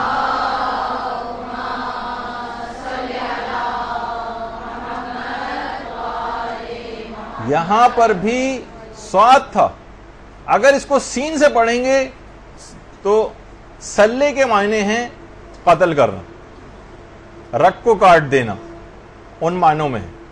تو آپ خود سوچیے کہ اس کے کیا بن جائے گا جملہ کہ ہمارے زبانوں کے اوپر بھی وہ آنا جو ہے وہ ممکن نہیں ہے۔ اتنا زیادہ فرق پڑ جاتا ہے کہ لفظوں کو بدل دینا۔ اچھا، اسی طرح سے غلطی جو اس کو صحیح کرنے کی کوشش کرنی چاہیے، قد قامت الصلاۃ، جیسے کہ اذان اس میں اقامت میں بھی ہے، اس کو قامت الصلاۃ لوگ نہیں اچھی طریقے سے نکالنے کی ٹرائی کریں، چلیں بالکل معذور ہوں، قاف نکلتا ہی نہیں ہے کسی سے، تمام تر کوششوں اور کلاسز کے باوجود تو وہ معذور سمجھا جائے گا، لیکن صحیح کر سکتے ہیں، لیکن عام طور پر اور چیزوں میں صحیح قاف بول رہے ہیں، لیکن جب یہاں پہ پڑھتے ہیں تو کاف بول رہے ہیں، لفظ ہی پورا بدل دیا۔ تو ایک غلطی یہ ہو گئی کہ جس کے اندر ہم لفظ کو بدل دیتے ہیں، یہ لہن جلی ہے، یعنی قواعد کے خلاف ہے۔ اور دوسری جو 5 اقسام میں سے دوسری قسم ہے وہ حرکت کے اندر غلطی کرنا۔ حرکت یعنی جب زیر زبر پیش وغیرہ لگے ہوتے ہیں اس میں کوئی غلطی، مثلا بہت سے لوگ، ضروری نہیں آپ کرتی ہوں خدا نخواستہ غلطی، انعمتا علیہم کے بجائے انعمتو پڑھتے ہیں، اس کو انعمتو، یہ بھی غلط ہے۔ یعنی اس میں زیر زبر پیش، زیر کی جگہ زبر، زبر کی جگہ زیر، زیر کی جگہ پیش، اس طرح کی کوئی چیز لگا دی، یہ بھی بڑی غلطیوں میں سے کہ اس میں بہت ساری جگہوں معنوں میں فرق پڑ سکتا ہے۔ تیسری قسم غلطیوں کی بنتی ہے متحرک کی جگہ ساکن اور ساکن کی جگہ متحرک پڑھنا۔ کوئی بہت سے لفظ ساکن ہوتے ہیں، اس پہ آپ زیر زبر نہیں لگا سکتے، مثلا انشاء، قرآن کی ایک آیت ہے انشاء اول مرہ، مثلا لوگ اسے انشاء پڑھتے ہیں، یعنی جس جگہ پہ زبر تھا، متحرک پڑھنا تھا، وہاں پہ انہوں نے جزم لگا دیا، یہ صحیح نہیں ہے۔ یا جس جگہ سکون تھا وہاں پر متحرک پڑھ دینا، یعنی اس جگہ یعنی وہاں پہ مثلا جزم لگا ہوا تھا، وہاں آپ نے زبردستی کوئی چیز لگا دی، مثلا خلقہ ہے تو اسے خلقہ پڑھ دیا، یہ بھی بڑی غلطیوں میں سے ایک ہے۔ اسی طرح سے سورہ قدر کے اندر، سورہ قدر، اس کے اندر انا انزلناہ فی لیلۃ لوگ پڑھتے ہیں قدر شہر فجر، ہی حتی مطلع الفجر، جبکہ فجر ہے، یہاں اس کے اوپر جو تمام افراد جو زبر لگا دیتے ہیں، دال کے اوپر زبر، ہا کے اوپر زبر اور جیم کے اوپر زبر، آیت اللہ سیستانی نے تو اپنے استفتہ میں لکھا ہے یہ جائز ہی نہیں۔ قادر، شہر، فجر، فجر، شہر، قدر، یہ صحیح نہیں ہے۔ یہ تو یعنی وہ صرف آپ کو صرف احساس دلانے کے لیے کہ کتنی جگہوں پہ ہم اس انداز سے غلطی کر جاتے ہیں کہ متحرک کی جگہ ساکن کر دیتے ہیں اور ساکن کی جگہ متحرک کر دیتے ہیں۔ اچھا، اسی طرح سے چوتھی جو اس کے اندر قسم بنتی ہے لہن جلی کی 5 اقسام میں، حروف کو گھٹا دینا یا بڑھا دینا۔ حروف کو کبھی ہم گھٹا دیتے ہیں، کبھی بڑھا دیتے ہیں، کم کر دیتے ہیں۔ مثلا ولم یولد، تو یہ واو لام دال ہے، ولم یولد جلدی سے پڑھتے ہوئے جا رہے ہیں تو اس کے اندر واو پورا غائب کر دیتے ہیں، ولم یولد تھا یہ، جبکہ ولم یولد نہیں تھا، یعنی ہم نے کیا کر دیا، ایک واو کو پورا گھٹا دیا اس میں سے، یہ غلطی ہے۔ یا مثلا انا اعطینک الکوثر، اچھا یہ انا نہیں تھا، انا ایک الف لگا ہوا تھا نون کے ساتھ، وہ ہم نے پورا کھا گئے. اسی انداز سے یہی غلطی جو ہے سورہ قدر میں ہوتی. یہ انا انزلنا، اچھا لوگ اس طرح سے پڑھتے ہیں، اس میں دو غلطیاں ہیں بلکہ. ایک تو یہ انا ہے، انا نہیں ہے، الف بھی ہے اس میں، وہ صحیح. اور دوسرا انا انزلنا فی لیلۃ القدر، انا انزلنا ہو. خیر وہ تو جب ہم اگلا سورہ جو پڑھیں گے اس میں اس وقت اس کی زیادہ تفصیل آئے گی. ابھی تو ہم یہ کہہ رہے ہیں کہ ایک حرف پورا غائب کر دیتے ہیں، یہ غلطی. اچھا اسی طرح سے کوئی حرف یا بڑھا دیں ہم، یا تو کم کر دیتے ہیں، کبھی ہم بڑھا دیتے ہیں. لم یلد کے بجائے لم یلید. بہت سے لوگ بہت کھینچ کے پڑھنے کے عادی ہو جاتے ہیں، تو اس میں ہم نے زبردستی یا کا اضافہ کر دیا. تو بہرحال اسی طرح سے ہاں اس کے اندر بھی دیکھ لیجئے اشہد انا ہے وہاں پر، وہاں اشہد انا کر دیتے ہیں اس کو. تو کبھی گھٹائی بڑھائی یہ سب جو ہے چیزیں چلتی رہتی. اور پانچویں قسم بنتی ہے کہ جب مشدد حرفوں کو مخفف اور مخفف کو مشدد پڑھا جائے، یعنی جہاں تشدید ہے وہاں بغیر تشدید کے، اور جہاں تشدید نہیں تھی وہاں زبردستی تشدید لگا دیں. اور اس کی اہم ترین مثال خود سورہ فاتحہ ہی میں ایاک نعبد، یہاں ایاک تشدید لگی ہوئی تھی. تشدید میں 2 دفعہ حرفوں کو بولا جاتا ہے، اور لوگ عام طور پر پڑھتے ہیں ایاک نعبد و ایاک نستعین. یہاں ایاک، یہاں تشدید لگی ہوئی تھی. تو یہ لہن جلی کی یہ 5 اقسام ہیں. 5ویں قسم کہ مشدد جو حرف ہیں ان کو مخفف کر دیں، اور جو مخفف تھے بغیر تشدید کے تھے ان کو مشدد کر دیں، یعنی تشدید لگا دیں وہاں پر. یہ بھی بہت بڑی اس لحاظ سے غلطی ہو جاتی. تو یہ 5 اقسام، ان سے تو اپنے آپ کو بچانا ہے، اور مثالیں آپ کو خود تلاش کرنی. اس سے قرآن پڑھنے میں بھی آسانی رہے گی کہ جس میں معنی جو ہے وہ تبدیل ہو سکتے. اچھا کچھ ایسی ہیں جو جسے کہا جاتا ہے لہن خفی، یعنی وہ لفظی غلطی جس سے معنی تو فاسد نہیں ہوتے، معنی فاسد نہیں ہوتے، مگر اس کو سمجھنا مشکل ہوتا ہے، الفاظ کو سمجھنا مشکل کہ آپ نے کیا پڑھا ہے. یعنی جسے کہا جاتا ہے کہ صفات محسنہ میں غلطی کرنا. دیکھیے یہ جو چھوٹی چھوٹی غلطیاں ہوتی ہیں، بعض اوقات یہ ہوتا ہے کہ ٹھیک ہے اس سے بعض اوقات نماز تو باطل نہیں ہوتی ہے، لیکن اس سے نماز کا حسن متاثر ہوتا ہے. اور ہمارا تو ہے ہی کہ بہترین نماز کیسے پڑھیں، حسین نماز کیسے پڑھیں. تو اس میں بھی یہ ہے کہ جو بہت ساری چیزیں ایسی ہیں کہ جو کہ موٹے لہجے کے ساتھ پڑھنی ہوتی، جسے پر کہا جاتا ہے. یعنی پر لہجے کی جگہ باریک پڑھنا، اور باریک کی جگہ پر پڑھنا. موٹا لہجہ بنانا ہوتا ہے بعض اوقات. کبھی جو ہے موٹے لہجے کی جگہ باریک لہجہ، جیسے ربکا کی رے کو باریک پڑھنا، ربکا، ٹھیک ہے، ربکا. یہ اگرچہ سے نماز پہ تو فرق نہیں پڑتا ہے کوئی، لیکن بہرحال یہ کہ اس کا حسن متاثر ہوتا ہے. یا باریک کی جگہ پر موٹا لہجہ بنا لینا، جیسے باللہ میں اللہ کے لام کو موٹا پڑھنا، جبکہ یہاں باللہ، باللہ، تو اس کو جہاں آپ کو باریک پڑھنا تھا وہاں آپ نے موٹا کر دیا. یا بہت ساری چیزیں ایسی ہیں کہ جس میں مد لگانا تھا آپ کو، اس کو بغیر مد کے آپ نے پڑھ دیا. تو دیکھیے قرآن میں تو بہت سارے اشارے لکھے ہوتے ہیں بعض اوقات کہ وقف کہاں ہے اور وصل کہاں ہے، ملانا کب ہے، کیا ہے. قرآن میں جو یہ اس میں تو لکھا بھی ہوتا ہے جسے رموز اوقاف کہا جاتا ہے. قرآن میں نشانات لگے ہوتے ہیں نا. اچھا بعض اوقات دیکھیے آج کل ایک قرآن ہے جس میں کچھ خطی غلطیاں ہیں. قرات باقاعدہ قرآن میں خط ہے جو کہ خط عثمان طٰہٰ، سعودی عرب سے جو خاص طور پہ قرآن چھپتے ہیں، اس میں 6 غلطیاں خود قرآن کے اندر معاذاللہ کوئی تحریف اور وہ والی بات نہیں ہو رہی. قرآن جس رسم الخط میں لکھا جاتا ہے اس میں 6 غلطیاں. اور عام طور پر وہ ہمارے ہاں گھروں میں بھی خط عثمان طٰہٰ والے جو قرآن ہیں بعض اوقات وہ آ جاتے ہیں. آیت اللہ ناصر مکارم شیرازی نے وہ 6 غلطیاں نکالی ہیں، اور آیت اللہ نوری حمدانی نے بھی کہا ہے کہ اس کو کریکٹ کرنا چاہیے. خط عثمان طٰہٰ جو کہ بہت مشہور خط ہے رسم الخط میں، یعنی یہ ہم قرآن کے اندر کسی اس کی بات نہیں کرے کہ معاذاللہ قرآن میں کوئی غلطی ہے. قرآن جس رسم الخط میں لکھا جاتا ہے اس میں غلطی، 6 غلطی.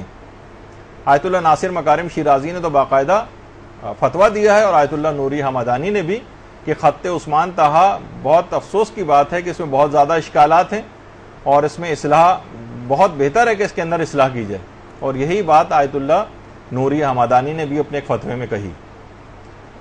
جیسے انہوں نے ایک مثال بھی دی ہے اس کی، جیسے یہ سورہ والذاریات کے اندر یہ جو چوتھی آیت ہے انما توعدون لصادق، تو وہ کہہ رہے ہیں کہ یہ مثلا خط عثمان طہا میں اس طرح سے لکھا ہوا، اور آپ بھی اپنے قرآن جا کر چیک کیجئے گا، کہا کہ اصل میں یہ ہے انا ما توعدون لصادق، یہ انما نہیں ہے بلکہ ہے انا ما۔ وہ یہ فرماتے ہیں کہ یہ جو ہے اس میں ما جو ہے ما موصولہ ہے، اس میں انا کو ما سے الگ کرنا پڑے گا، اور اس طرح کر کے وہ اتنا وقت نہیں کہ باقی 5 چیزیں بھی جو ہے وہ بیان کی جائیں، تو وہ بہرحال آپ دیکھ سکتی ہیں۔ تو انہوں نے باقاعدہ اب تو یعنی خود رسم الخط کے اندر عثمان طہا کا بہت بہترین رسم الخط ہے، اس کی بہت ساری خوبیاں بھی ہیں اس رسم الخط کی، لیکن اس کے اندر کچھ فاش غلطیاں بھی ہوئی ہیں، کم سے کم 6 غلطیاں کی نشاندہی تو آیت اللہ ناصر مکارم شیرازی نے کی۔ اچھا، اب لیکن یہ بھی کہا کہ بہرحال اگر اس کو پڑھ بھی لیا جائے اس طرح سے انما کر کے، تب بھی یہ خدا پر جھوٹ باندھنے کے مترادف نہیں ہوگا اور اس سے روزہ بھی باطل نہیں ہوتا، یہ بھی فتویٰ دیا۔ تو عام طور پر قرأت قرآن کے اندر کہا جاتا ہے، ایک عمومی نظریہ یہ ہے کہ جو 7 قاریوں کی قرأت ہے یا 14 قاریوں کی قرأت ہے اس انداز سے پڑھا جائے۔ بہت سے علماء کہتے ہیں کہ 7 قاریوں والی جو قرأت ہے اس میں کسی بھی طریقے سے پڑھ لیا جائے، 7 اور 14 کی بھی قید نہیں، لیکن کچھ کہتے ہیں کہ 7 قاریوں کے اندر ہی اس کو منحصر کیا جائے، جیسے کہ آیت اللہ ناصر مکارم شیرازی نے بھی فرمایا کہ اگر وہ جو کہ تمام مسلمانوں میں جو قرأت سب سے زیادہ مشہور ہو اس کو نماز کے اندر پڑھا جائے، لیکن آج کل صرف جو حفظ کی روایت کے مطابق، جو کہ اس نے عاصم سے، جو مشہور 7 قاریوں کے اندر سے تھا عاصم، اس کی قرأت جو ہے وہ سب سے زیادہ مشہور ہے، یہی عام قرآنی نسخوں میں پائی جاتی۔ یہ ہمارے گھر میں جتنے بھی قرآن ہیں عاصم کی قرأت کے 120 ہجری میں جو ہے وہ عاصم کی جو ہے جو خود قاریوں میں سے تھے ان کا انتقال ہوا، اور ان کی قرأت اہل سنت کے ہاں بھی، اور جو ہمارا مکتب فکر ہے فقہ جعفریہ، اس کے اندر بھی اوتھینٹک سمجھی جاتی ہے ان کی قرأت، عاصم کی جو قرأت۔ اور ان کی قرأت کے متعلق کہا جاتا ہے کہ انہوں نے یہ قرأت جو ہے مختلف ذریعوں سے وہی کی ہے جو کہ امیر المومنین علی ابن ابی طالب علیہ الصلوۃ والسلام کیا کرتے تھے۔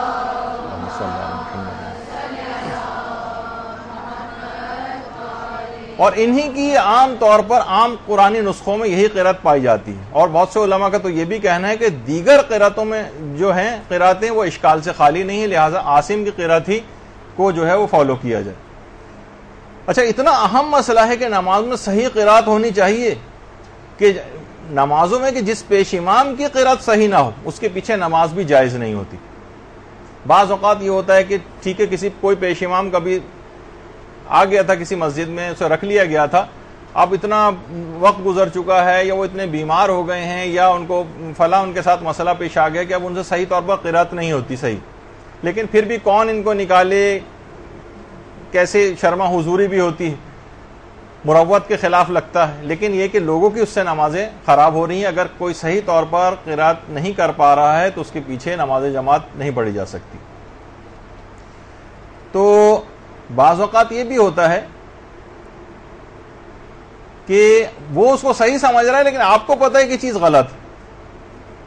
مثلا اگر وہ کلمے میں تجدید کوئی جملہ پڑھ رہا ہے، اس میں تجدید ہے اور وہ تجدید کے بغیر پڑھ رہا ہے، باقاعدہ آغا سیستانی سے پوچھا بھی گیا کہ اگر کوئی پیش امام اس طرح سے پڑھ رہا ہے اور تجدید نہیں پڑھی اس نے، فَتَمَنَّوُا الْمَوْتَ إِن كُنتُمْ صَادِقِينَ مثلا، اور اسے فَتَمَنُّوا الْمَوْتَ پڑھ رہا ہے، وہ کہا اس کے پیچھے نماز جائز نہیں، اس نے تجدید کیوں نہیں لگائی؟ تو البتہ یہ ضرور ہو کہ آپ ایسا نہ ہو کہ آپ ہی غلطی پر ہوں اور وہ اس کی قرأت صحیح ہو، یعنی واقعتاً اگر اس کی قرأت جو ہے غلط ہے اور آپ کو صحیح طور پر پتا ہے اور وہ اس کو تلفظ نہیں کر پا رہا ہے تو اس کے پیچھے نماز جماعت بھی نہیں ہو سکتی۔ اور بعض اوقات یہ بھی ہے، آیت اللہ خود سیستانی نے بھی لکھا اور باقی مراجی کا بھی یہی، کہ اگر کوئی پیش امام نماز پڑھنے کے دوران قرأت کی غلطی کر جائے، اور ایسی غلطی کہ جو بڑی فاحش غلطی ہو اور آپ کو پتہ چل جائے کہ اس نے غلطی کی، فوراً اپنی نماز کو فرادہ کر لینا ہوگا، اور نہ صرف فرادہ کرنا ہوگا بلکہ جو کلمہ اس نے غلط پڑھا تھا وہ بھی دوبارہ پڑھنا ہے، اس کے بعد پھر نماز کو کنٹینیو کرنا ہے. اب جماعت کے ساتھ نماز نہیں ہو سکے گی. تو بہرحال لیکن اس کا یہ بھی معنی نہیں ہے کہ آپ یہ کہیں کہ جناب حسن قرات، اور میں پھر بار بار کہہ رہا ہوں کہ اس سے گھبرا کر آپ سوچیں کہ نہیں بہت ہی کیونکہ جو عام طور پر ایسے بھی افراد تھے، جیسے میں نے اس سے پہلے کہا آپ سے، کہ جو اس انداز کی باتیں کیا کرتے تھے کہ جناب آیت اللہ بہجت کی قرات صحیح نہیں ہے، اور ان کے پیچھے تک نماز پڑھنے کو تیار نہیں ہوتے تھے، کیونکہ ان کے دماغ میں یہ کہ جب حسن قرات اور جو اس کے تجوید کے جو قوانین ہیں اس کی پوری پاسداری ہونی چاہیے، جو کہ پاسداری واجب نہیں.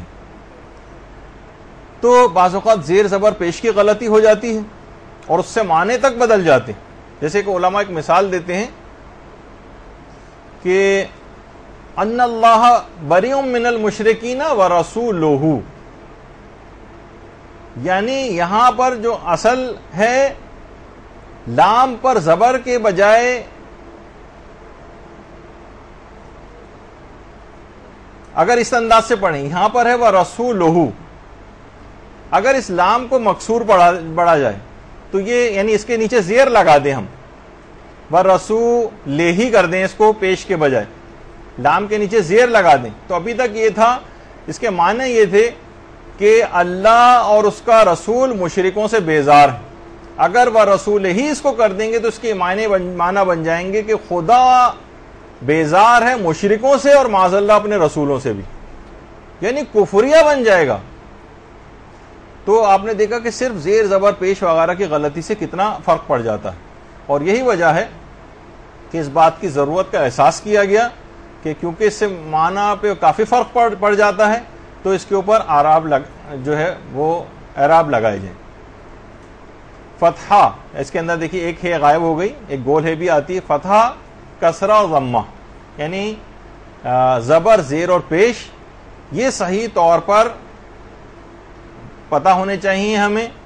اور اس کو سب سے پہلے امیر المومنین کے ایک صحابی ابو الاسود دوئلی نے، اللہم صلی علی محمد و علی محمد، انہوں نے یہ اعراب اس کے اوپر لگائے تاکہ قرآن کو اس طرح کی تحریف سے بچایا جا سکے. اچھا، اب اس کے بعد آ جائیے، اب ہمیں سورہ الحمد پڑھنی ہے. اور سورہ الحمد میں اس سے پہلے ہم بتا چکے ہیں کہ اعوذ باللہ من الشیطان الرجیم، اور اس میں خاص طور پر یہ اعوذ باللہ من الشیطان الرجیم میں الف عین زال اور شیطان کا توئے یہ صحیح طور پر نکالنا، ورنہ اس میں کیا غلطی ہوگی کہ عین بھی آپ صحیح نہیں نکال رہی ہیں، زال کے بجائے زے پڑھ رہی ہیں، توئے کے بجائے تے پڑھیں گی. تو یہ جو پڑھنے کا اتنا زیادہ ثواب، پورا ایک لیکچر آپ نے اس کے اوپر سنا تھا کہ استعاذہ کے اوپر، کہ جو ہم اعوذ باللہ من الشیطان الرجیم کہتے ہیں تو وہ ثواب بھی ہم کو نہیں ملے گا، لیکن وہ تو ہمیں دوبارہ ریپیٹ نہیں کرنا. اس کے بعد ہے بسم اللہ الرحمن الرحیم.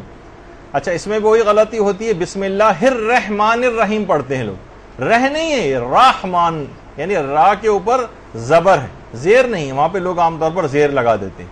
یعنی یہ دماغ میں یاد رہے آپ کے کہ بسم اللہ الرحمن الرحیم، رحمان نہیں پڑھیں گے اس میں. اور اس کے بعد ہے الحمد للہ رب العالمین. اچھا، یہاں پر بھی جو غلطی ہوتی ہے وہ ہوتی ہے الحمد، جو اب اس سے پہلے گزرا الحمد، اور بہت سے زیادہ کھینچ کے للہ کہنا ہے لیکن للہ کر دیتے ہیں اس کو، للہ، یعنی ایک یا کا زبردستی اضافہ کر دیا اس کا. یہاں زیر کر لگانا ہے اور اس کو اتنا طویل نہیں کر دینا کہ وہ ایک دوسرا حرف بن جائے، یعنی یا. جیسے بعض اوقات ہم زبر لگاتے ہوئے، آیت اللہ سیستانی نے بھی کہا ہے کہ یہ اگر عرف سے بہت زیادہ بڑھ جائے اس کی مقدار، مثلا ہم زبر کسی جگہ لگانا تھا اور اس کو اتنا طویل کر دیا ہم نے اس زبر کو کہ وہ ایک الف بن گیا، تو ایک نئے حرف کا اضافہ ہو جائے گا. اور کہا کہ ایسا کرنا اشکال سے خالی نہیں ہے، یعنی آپ ایسا نہیں کر سکتے کہ زبر کو اتنا کھینچ کے اتنا لمبا کر دیا جائے. اچھا، اب یہاں پر ایک اور قاعدہ استعمال ہوتا ہے جس کا ابھی بیان کرنے کا اصلاً کیا ہے یہ وقت نہیں ہے، لیکن یہ کہ صرف اس حد تک صرف نماز میں اس میں ذرا حسن میں اضافہ ہو جائے گا نماز کے، جسے قاعدہ یرملون کہا جاتا ہے.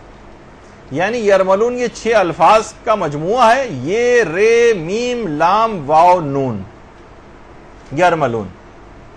یعنی اب کیا ہے اصل میں قاعدہ یرملون؟ یہ جب آپ کی تجوید کی کلاسیں ہوں گی تو اپنے ٹیچر سے پوچھیے گا، لیکن ابھی اس کے اندر کہ یہ ان میں سے کوئی بھی حرف اگر کسی جگہ پر آ جائے تو آپ کو اس انداز سے ایک فرق بیچ میں دینا ہے کہ وہ دو چیزیں آپس میں ملنے نہ پائیں. جیسے الحمد للہ رب العالمین، جسے لوگ پڑھتے ہیں الحمد للہ.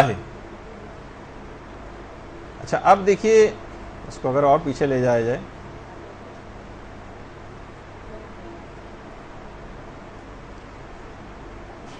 چلیں ابھی اسی میں دیکھ لیں. الحمد للہ، یرملون کا لام ہے اس میں للہ میں، تو اس سے پہلے والا جو حرف آ رہا ہے الحمد کا جو دال ہے اس کو لام سے ایسا الگ کرنا پڑے گا للہ کہ دونوں میں تھوڑا سا فرق آ جائے، ورنہ یہ بن جائے گا الحمدلل. دولل حروف محمل ہے، ان میں سے ایک ہے. یعنی محمل کہتے ہیں کہ جس کے زبان عرب میں کوئی معنی نہیں، اگر معنی ہے تو بعض اوقات غلط معنی ہوتے ہیں اس میں، یا محمل ہے اس کے کوئی معنی ہی نہیں. لیکن پھر معنی کہا میں نے، لیکن اب میں کیونکہ اردو میں پڑھ رہا ہوں، کیونکہ نماز تو نہیں پڑھ رہا اس وقت، تو اس وقت جو ہے وہ صحیح عربی جو ہے وہ پڑھنی ہوگی. تو الحمدللہ ہے، دولل نہیں ہے، الحمدللہ ہے. اچھا للہ رب العالمین، رب یہ بھی نہیں ہونا چاہیے، کیونکہ یرملون کی جو رے آ گئی ہے رب العالمین میں، اس سے پہلے والے حرف کو اس سے الگ کیجیے. الحمدللہ رب العالمین، اگر آپ نے جلدی میں پڑھا تو یوں ہو جائے گا الحمدللہ رب العالمین، تو اس میں دولل بھی آ رہا ہے اور رب بھی آ رہا ہے. یہ دونوں محمل حروف ہیں، ان کے زبان عرب میں کوئی معنی نہیں. یہ آپ نے ایسے ہی بیچ میں پتہ نہیں کیا کہنا شروع کر دیا. اگرچہ اس کی پابندی واجب نہیں ہے، لیکن علماء نے اس کو کار ثواب بھی بتایا. ایک جگہ پہ ایک مجتہد نے لکھا ہے کہ اس کو اس انداز یرملون کے قاعدے کا خیال کرتے ہوئے نمازیں پڑھنے میں ثواب میں اضافہ ہو جاتا ہے. تو پھر کیوں، ہم تو بہترین نماز پڑھ رہے ہیں نا، تو زیادہ ثواب کیوں نہ لیں. اچھا اسی طرح سے رب العالمین میں عین صحیح نکالنا پڑے گا. رب العالمین لوگ پڑھتے ہیں، عین ہے ہوتا ہی نہیں اس میں، الف مد زبر آ، رب العالمین یعنی الف مد زبر آ لگا دیتے ہیں اس میں. تو عین بھی صحیح نکالنا ہے، اور اس کے بعد جو الف ہے وہ بھی صحیح نکالنا ہے. رب العالمین یعنی عین کے اوپر بس ایک زبر لگا دیا،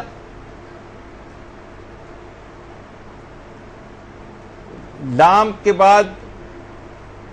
بہرحال اس میں رب العالمین یعنی اس میں یا تو کوئی حرف آپ کھا جاتے ہیں، عین کے بعد جو الف ہے وہ کھا جاتے ہیں اور فقط زبر سے کام چلا لیتے ہیں، یا عالمین کی یہ کھا جاتے ہیں، عالمین الحمدللہ رب العالمین یہ اس میں غائب کر دی پوری. تو یہ بہت بڑی ذرا غلطی ہو جاتی ہے، تو اس کا خیال رکھنا پڑے گا. اچھا اسی طرح سے دیکھیے حمد کو کہا جاتا ہے کہ حمد اس اچھائی کو کہا جاتا ہے کہ جو ارادے اور اختیار سے صادر ہو. اس کو ہم کہتے ہیں کہ اس پر اس کی حمد کی جائے گی، جو ارادے اور اختیار سے جو اچھائی ہوتی ہے.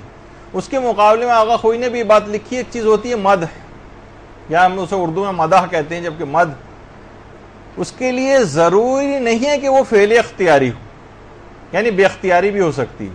جیسے جب بھی ہم جو پھول ہوتا ہے، پھول کے لیے کی ہم کبھی حمد نہیں کرتے، مدح کرتے، تعریف اس کی. لیکن اللہ جس نے وہ پھول بنایا ہے، کیونکہ وہ اس کی صفت اختیاری ہے، اس وجہ سے اس کی حمد کی جاتی. اچھا اب دیکھیے اتنا اہم جملہ ہے الحمدللہ رب العالمین، جس کا ہم احساس ہی نہیں اور غلط سلط پڑھتے ہوئے جا رہے ہیں، کیا کیا پھٹے پرانے کپڑے تمام اللہ کے لیے مثلا یہ کہتے ہوئے جا رہے ہیں. تفسیر برہان میں بھی یہ بات آئی ہے، تفسیر برہان اور اصول کافی کے اندر بھی یہ روایت باب شکر میں موجود ہے. ہمارے چھٹے امام امام جعفر صادق علیہ الصلوۃ والسلام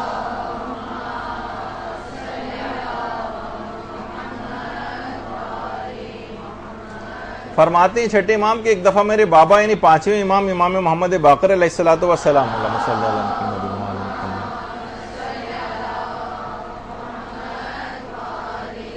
ان کا ایک دفعہ خچر کھو گیا. امام نے دعا کی کہ پروردگارا اگر میرا خچر کو مجھے لوٹا دے تو میں ایک تیرا ایسا شکر کروں گا کہ تو راضی ہو جائے گا. تھوڑی دیر میں جو زین اور لگام کے ساتھ خچر واپس آ گیا. تو امام نے آسمان کی طرف، یعنی پانچویں امام ہمارے، انہوں نے آسمان کی طرف رخ کیا اور فقط ایک جملہ کہا الحمدللہ. کہا کہ میں نے اللہ کی کوئی حمد و ثنا نہیں چھوڑی اور تمام تعریفوں کو اللہ کے لیے مخصوص کر دیا اس جملے میں. حمد و ثنا کی تمام اقسام اس جملے کے اندر شامل ہیں. جو ہم کہتے ہیں نا الحمدللہ، تمام اقسام اس کے اندر شامل ہیں امام نے فرمایا. اور امام نے فرمایا کہ اگر خدا اپنے کسی بندے کو کسی چھوٹی یا کسی بڑی چیز سے نوازے اور وہ فقط یہ کہے الحمدللہ، تو اس نے اللہ کا شکر ادا کر دیا. یعنی اتنا سا یہ جملہ جو آپ کہتی ہیں، اور نے پہلے بھی کہا تھا کہ زبانوں کے اوپر یہ چیزیں رائج ہونی چاہیے، تو اس نے پورا شکر ادا کر دیا. بلکہ خالی صرف یہی نہیں کہ ہم نماز میں کہیں، بلکہ دن و رات گھر میں بھی کہتے رہیں. ہمارے چھٹے امام جملہ ارشاد فرماتے ہیں کہ جو شخص بھی اللہم صلی علی محمد وعلی محمد،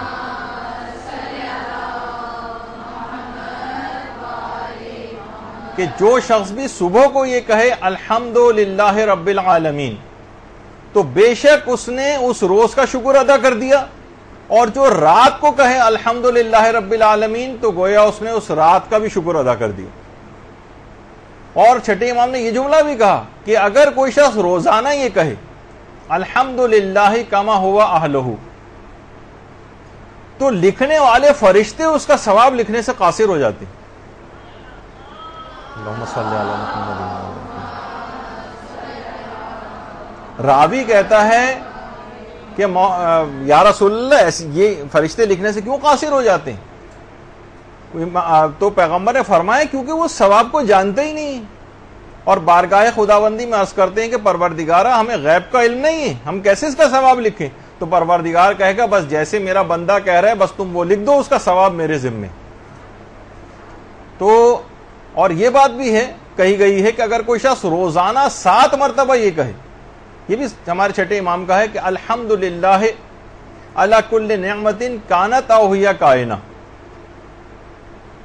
تو وہ گزشتہ اور آئندہ کا شکر ادا بجا لانے والوں میں سے ہوگا. یعنی گویا اس نے تمام گزشتہ نعمتیں جو پیدائش سے اب تک پروردگار نے اس پر کی ہیں اس کا بھی شکر ادا کر دیا، اور جو اس کے بعد جتنی بھی نعمتیں اس کے بعد مستقبل میں اس کو پروردگار نوازے گا اس کا بھی اس نے شکر ادا کر دیا.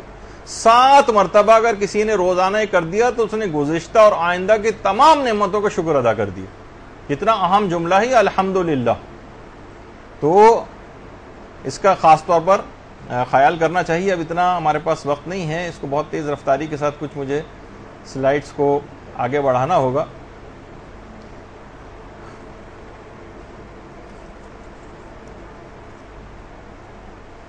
اچھا، اب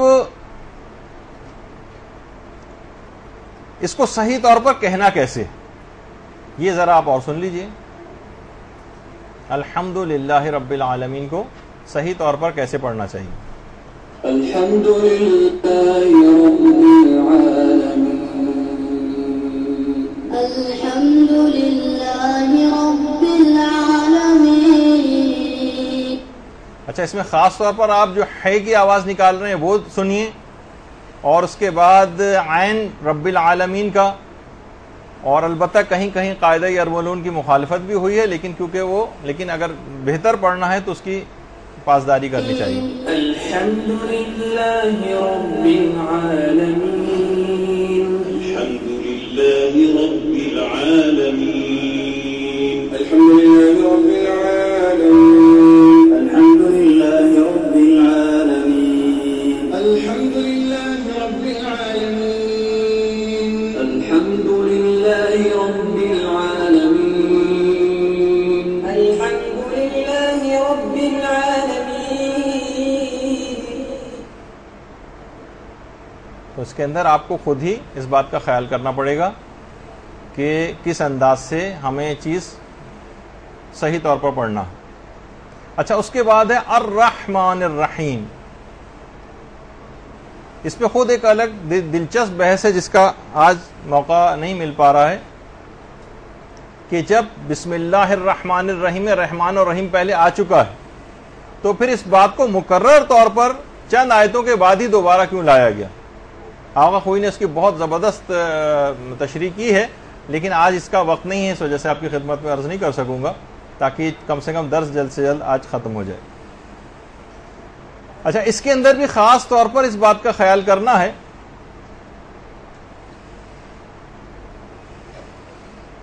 کہ الرحمن الرحیم. پہلے اس سے آگے نکل جائیں تھوڑا سا.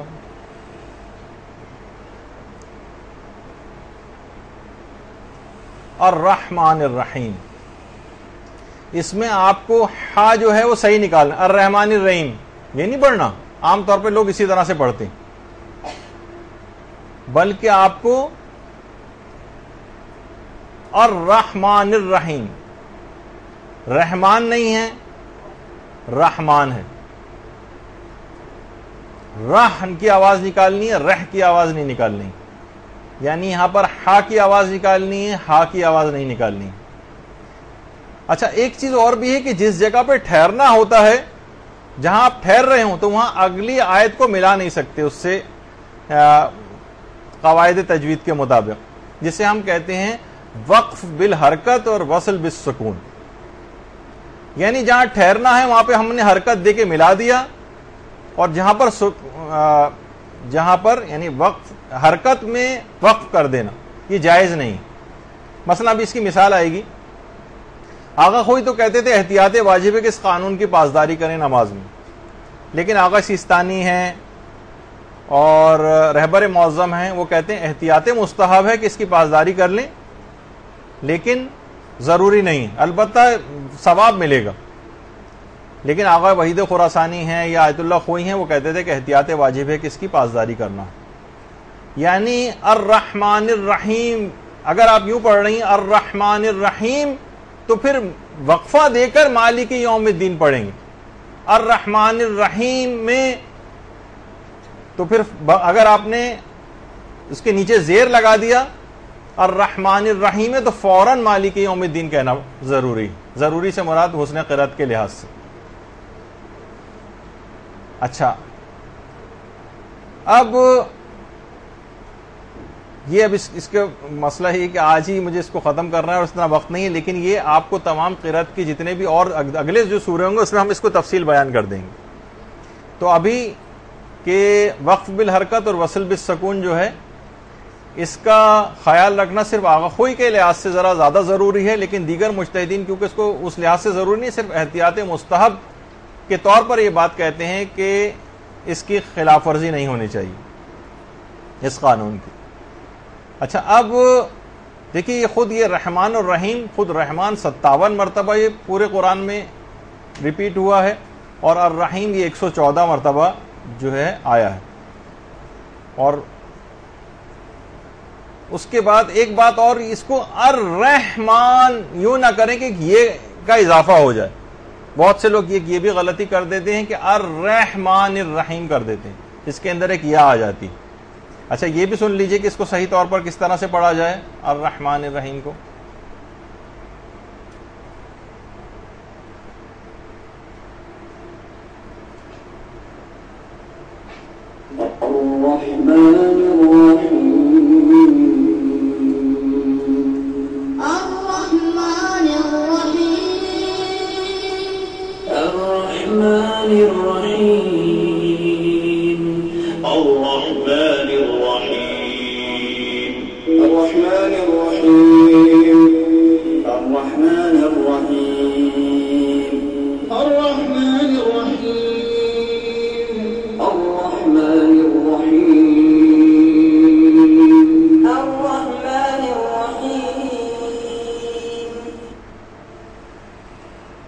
تو آپ نے اس کے صحیح طور پر تلفظ سنا کہ کس انداز سے، اور اس کے بعد پھر ہے مالک یوم الدین.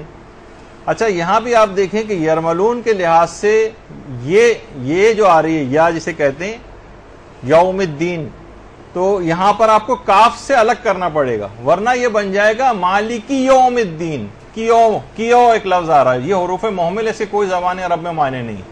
یعنی اگر آپ نارملی جو لوگ پڑھتے ہیں اس کے خلاف ورزی کی آپ نے مالکی یوم الدین پڑھنا تھا اس کو، تو آپ نے کیا کر دیا مالکی یوم الدین، تو یہ بن گیا مالکی یوم الدین. یہ جو آپ کے سامنے الٹے ہاتھ کی طرف لکھا ہوا ہے، اگر آپ نے اس میں کیوں ایک چیز آ رہی تو اس کا خاص طور پر خیال کرنا ہے. اور یہ بھی یاد رہے کہ اس کو مالکی بھی پڑھ سکتے ہیں اور ملکی بھی پڑھ سکتے ہیں. ملکی اور مالکی دونوں ٹھیک ہیں. مالکی البتہ صرف موجودہ مراجع میں سے آیت اللہ ناصر مکارم شیرازی احتیاط واجب کے طور پر یہ بات کہتے ہیں کہ مالکی پڑھا جائے ملک نہ پڑھا جائے. اور بہت سے غلطی یہ کرتے ہیں کہ مالکی یوم الدین پڑھتے ہیں. یوم الدین نہیں، یوم الدین. اچھا بہت سے لوگ، اچھا یہ بھی سن لیجئے کہ یہ کیسے پڑھتے ہیں.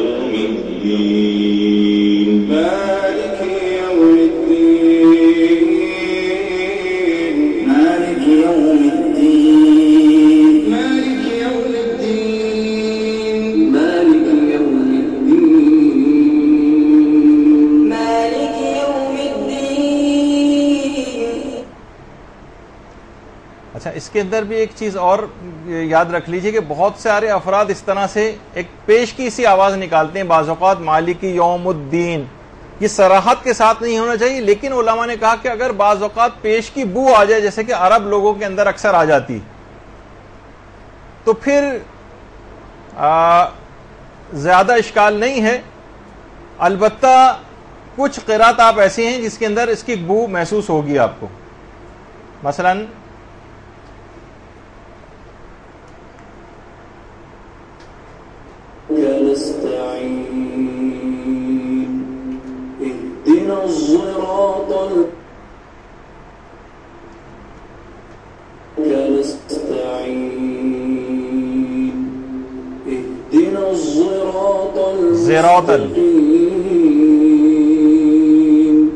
صراط الذين أنعمت عليهم غير المغضوب عليهم ولا الضالين.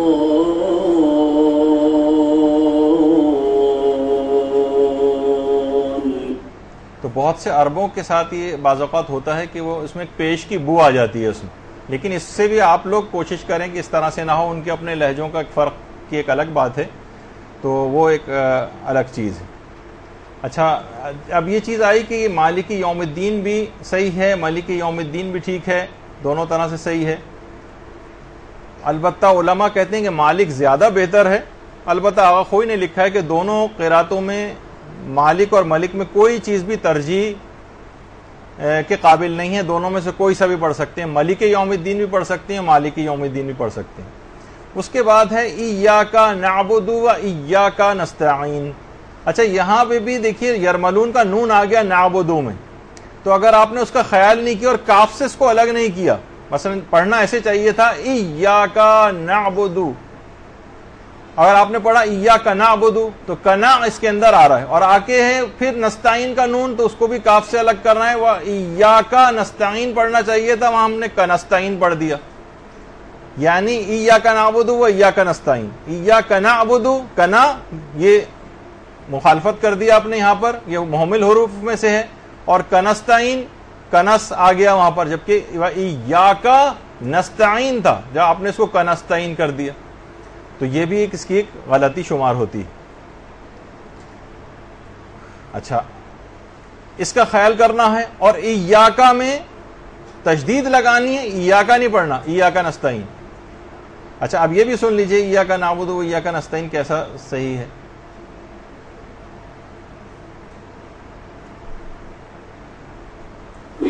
إياك نعبد وإياك نستعين.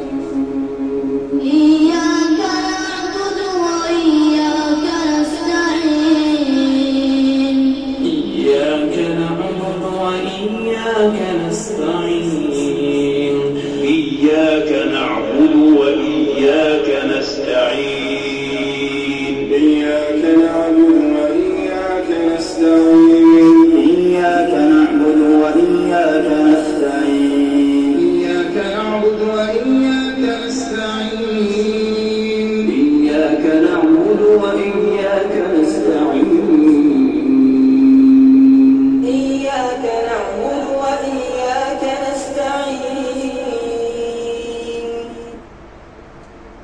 آپ کو عین صحیح نکالنا ہے، کنا اور کنس نہیں نکالنا ہے، اس کا خیال کرنا ہے۔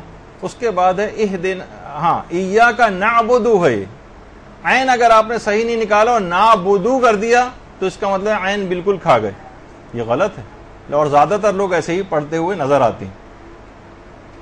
اچھا، اسی طرح سے نستعین کہنا ہے، اس کو نستعین، ایک اتنا زیادہ الف کو بڑھا دیتے ہیں اور اس کو لمبا کر دیتے ہیں کہ وہ ہم جو زبر ہے وہ الف میں تبدیل ہو جاتا ہے، اس کی خلاف ورزی نہیں کرنی چاہیے۔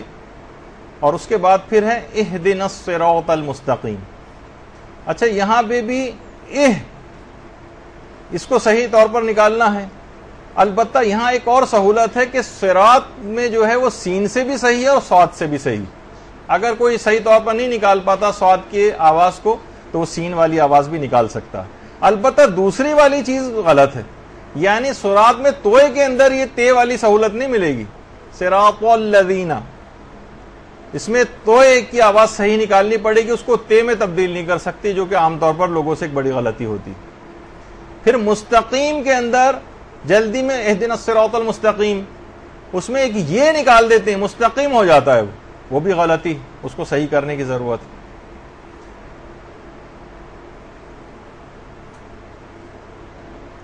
اچھا، پھر اس کے بعد ہے صراط الذین انعمت علیہم، اور پھر پوری آیت آخر تک۔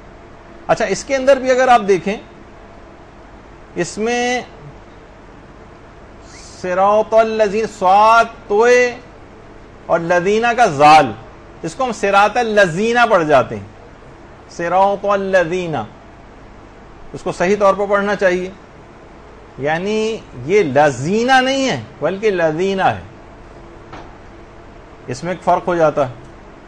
اس کے علاوہ اس کے بعد انعمت علیہم، انعمت، اس کو لوگ انمتا پڑھتے ہیں، انمتا، اور عین پورا کھا جاتے ہیں، یہ ایک بہت بڑی غلطی، عین پورا حذف کر دیتے ہیں اس میں سے۔ اچھا، بہت سے لوگ یہ کرتے ہیں انعمتا، زبر کو پورے الف میں تبدیل کر دیتے ہیں، یہ بھی غلطی ہے۔ اور علیہم کو الیہم یا علیہم الف سے کرتے ہیں عین کے بجائے، یہ بھی غلطی۔ اب اس میں کتنا رک کے بات بیان کی جا سکتی، لیکن وقت اتنا نہیں۔ پھر اس کے بعد مغضوب، اس کو یہ زوئے کے ساتھ ہے، زوات کے ساتھ، زال کے ساتھ یا زے کے ساتھ نہیں، اس کو لوگ لیکن ایک ہی طرح سے اس کو انعمت علیہم غیر المغضوب علیہم ولا الضالین۔ اب اس کے اندر کچھ پتہ نہیں کہ ہم نے کون سا تلفظ کیا ہے، یہ زال ہے، زے ہے، زواد ہے یا زوئے ہے، کچھ پتہ نہیں، بس ایک طرح سے اس کو پڑھتے ہوئے چلے جاتے ہیں۔ اس کو آپ کو اچھی طور پر ٹھیک کرنا ہے۔ اور اس کے بعد والا الضالین، یہ بھی آپ سنیں گے کلپ کے اندر، پہلے میرے خیال سن لیجئے اس کو تاکہ، اور اس کو اچھی طریقے سے دماغ میں رکھیے۔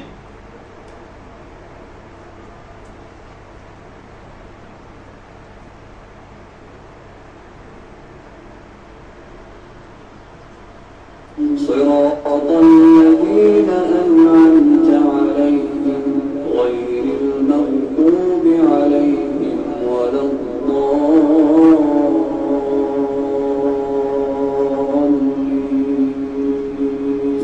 اچھا، یہاں آپ نے دیکھا کہ اس میں مد جو ہے، جو کہ اس میں نکالنا واجب ہے، وہ کس انداز سے آپ کو نکالنا ہے۔ استعمال علیہم ولا الضالین یوں نہیں کر کے نہیں کہنا ہے اس کو کہ جلد بازی میں اس طرح سے، نہ اس میں مد آئے گا نہ کچھ آئے گا، اور اس کے اندر تمام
آپ کو بار بار سنانے کی وجہ اصل میں یہی ہوتی ہے تاکہ بالکل دماغ میں ایک بات بیٹھ جائے کہ کہیں دو جگہ پہ تشدید آ رہی ہے، اس کا آپ کو خیال کرنا ہے. اور اچھا، اب ایک پورا سورہ الحمد ایک ساتھ ہی وہ آپ سن لیجئے اور اس میں اچھی طرح سے اپنی غلطیوں کو سن سکتی ہیں.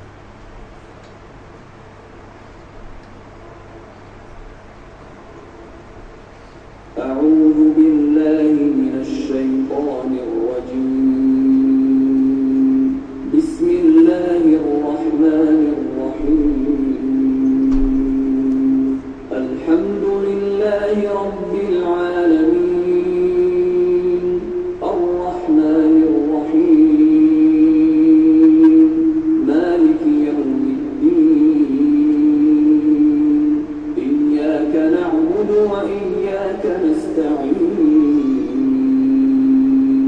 اهدنا الصراط المستقيم.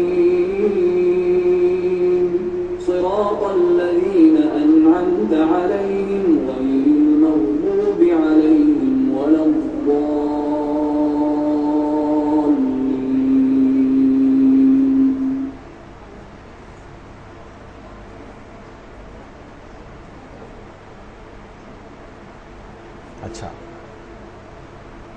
اچھا، ان تمام باتوں کا خیال کرتے ہوئے اب ایک مسئلہ ایک پیش آتا ہے کہ اگر کوئی آیت ہم صحیح طور پر تلفظ نہ کر سکیں، جیسے کہ اب ہوگا آپ کے ساتھ، تو کیا بار بار وہ آیت پڑھ سکتے ہیں یہاں تک کہ جب تک صحیح طور پر تلفظ؟ ایک کوشش یہ کریں کہ پریکٹس جو ہے وہ نماز سے ہٹ کر پہلے ہی ہو جائے. لیکن اگر بالفرض ایسا نماز کے درمیان ہوتا ہے تو آپ اس کو بار بار بھی پڑھ سکتی ہیں. اچھا، بعض اوقات یہ ہوتا ہے کہ بعض اوقات کچھ افراد نے انٹرنیٹ پر آیت اللہ بہجت کے لحاظ سے یہ چیز ڈالی، غیر شیعہ افراد نے اعتراض کرتے ہوئے کہ بھئی یہ رو بہت رہے ہیں، اس میں ان کی قرات صحیح نہیں ہو رہی ہے اور بار بار کسی جملے کو جو کہہ رہے ہیں. تو یہ تو چیز بالکل عام ہے اور خود امام کعبہ کے ساتھ ہو چکا ہے، تو اس میں کوئی ممانعت والی بات نہیں، نہ کسی پہ کوئی اعتراض والی بات ہے، بلکہ یہ چیز کامن ہے. اگر آواز رند جائے، کچھ ہو جائے تو ان آیات کو دوبارہ بھی پڑھا جا سکتا ہے. لیکن بہرحال ایک دفعہ سن بھی لیں اس کو تو کوئی ایسا حرج نہیں ہے.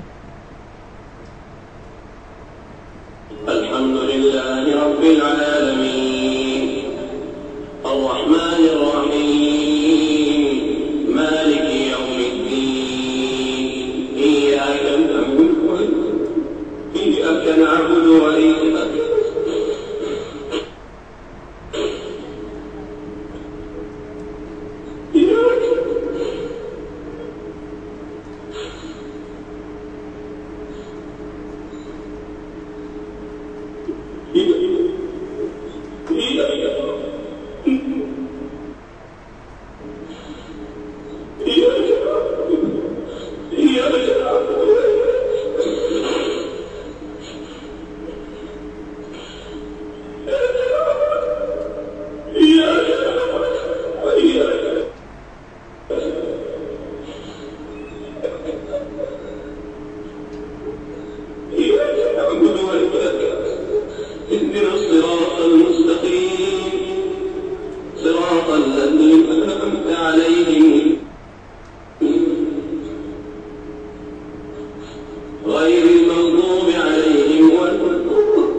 آپ نے دیکھا کہ بہرحال یعنی ہم نے اس لحاظ سے کہ آیت اللہ بہجت کو بھی ذرا ایک کر دیا جائے کہ اس کو یک طرفہ طور پر لوگ ایک پروپیگنڈا وغیرہ کرنے لگتے ہیں اور اس میں کوئی حرج نہیں ہے. آپ کی آواز رن جائے، کبھی قرات کے دوران رونا آ جائے تو اس آیت کو دوبارہ ریپیٹ کیا جا سکتا ہے کہ یہاں تک کہ صحیح طور پر وہ ادا ہو جائے.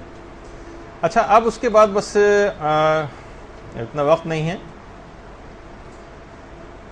ہاں، بس اس میں ایک بات یہ بیان کرنی کہ الحمد ختم ہونے کے بعد الحمدللہ رب العالمین کہنا، اس کا استحباب خاص طور پر نماز جماعت کے سلسلے میں کہ جب پیش امام جیسے الحمد کا سورہ ختم کرتا ہے تو مامومین جو ہیں وہ ان کے لیے اس کا استحباب ثابت ہے، ان کے لیے مستحب ہے کہ سب الحمدللہ رب العالمین کہیں. جس طریقے سے جب پیش امام یا مثلا خود آپ بھی اگر پڑھ رہی ہوں سورہ توحید وَلَمْ يَكُنْ لَهُ كُفُوًا أَحَدٌ جیسے کہہ کے آپ نے ختم کیا، اس کے بعد كَذَلِكَ اللَّهُ رَبِّي، یا صرف كَذَلِكَ اللہ پڑھنا یہ بھی مستحب۔ اب یہاں پر ایک سوال ہوتا ہے کہ کیا یہ زیادتی نہیں ہے؟ کیا یہ اضافہ نہیں ہے سورہ الحمد کے بعد الحمدللہ رب العالمین کہنا؟ تو آقا سیستانی نے بھی اور دیگر مراجع کا جواب بھی یہی ہے کہ الحمد کے بعد الحمدللہ رب العالمین کہنا یا کذالک اللہ ربی قل اللہ کے بعد کہنا یہ معتبر روایتوں کے اندر آیا ہے۔ اچھا، پھر پوچھا کہ اگر یہ ایسا ہے تو ہمارے جو اہل سنت بھائی ہیں وہ اس کے بعد ربنا لک الحمد کہتے ہیں، تو کیا ہم بھی کہہ سکتے ہیں یہ جملہ؟ تو آقا سیستانی نے فرمایا کہ یہ مرسلہ روایت میں یہ آیا ہے جو کہ ثابت نہیں ہے، البتہ کوئی ذکر خدا کی نیت سے ربنا لک الحمد کہہ بھی دے تو اس سے کوئی نقصان واقع نہیں ہوگا۔ پھر ایک سوال فوراً یہ بات پوچھے گی کہ تو کیا پھر اس کا مطلب ہے پھر آمین کہنے میں کیا مذائقہ؟ جب اتنی ساری چیزیں کہہ رہے ہیں تو آمین بھی تو ایک دعائیہ ایک جملہ ہے۔ تو یہاں پر انہوں نے کہا کہ یہ اصل میں مسئلہ یہ ہے کہ ٹھیک ہے کہ یہ جو کہا جا رہا ہے کہ ایک لحاظ سے یہ دعا کی قبولیت کے لیے کہا جا رہا ہے جملہ، کہا کہ مسئلہ اس کے اندر یہ آمین کہنے سے کیوں نماز باطل ہوتی؟ وہ اس وجہ سے کہ اس میں نص آ گئی ہے، واضح حدیث میں یہ جملہ منع کیا گیا ہے کہ آمین نہ کہا جائے ورنہ یہ مبطل نماز ہے۔ اگر یہ نہیں ہوتا تو پھر اس کو کہنے کی اجازت تھی، اس وجہ سے آمین کہنے سے نماز باطل ہو جاتی ہے۔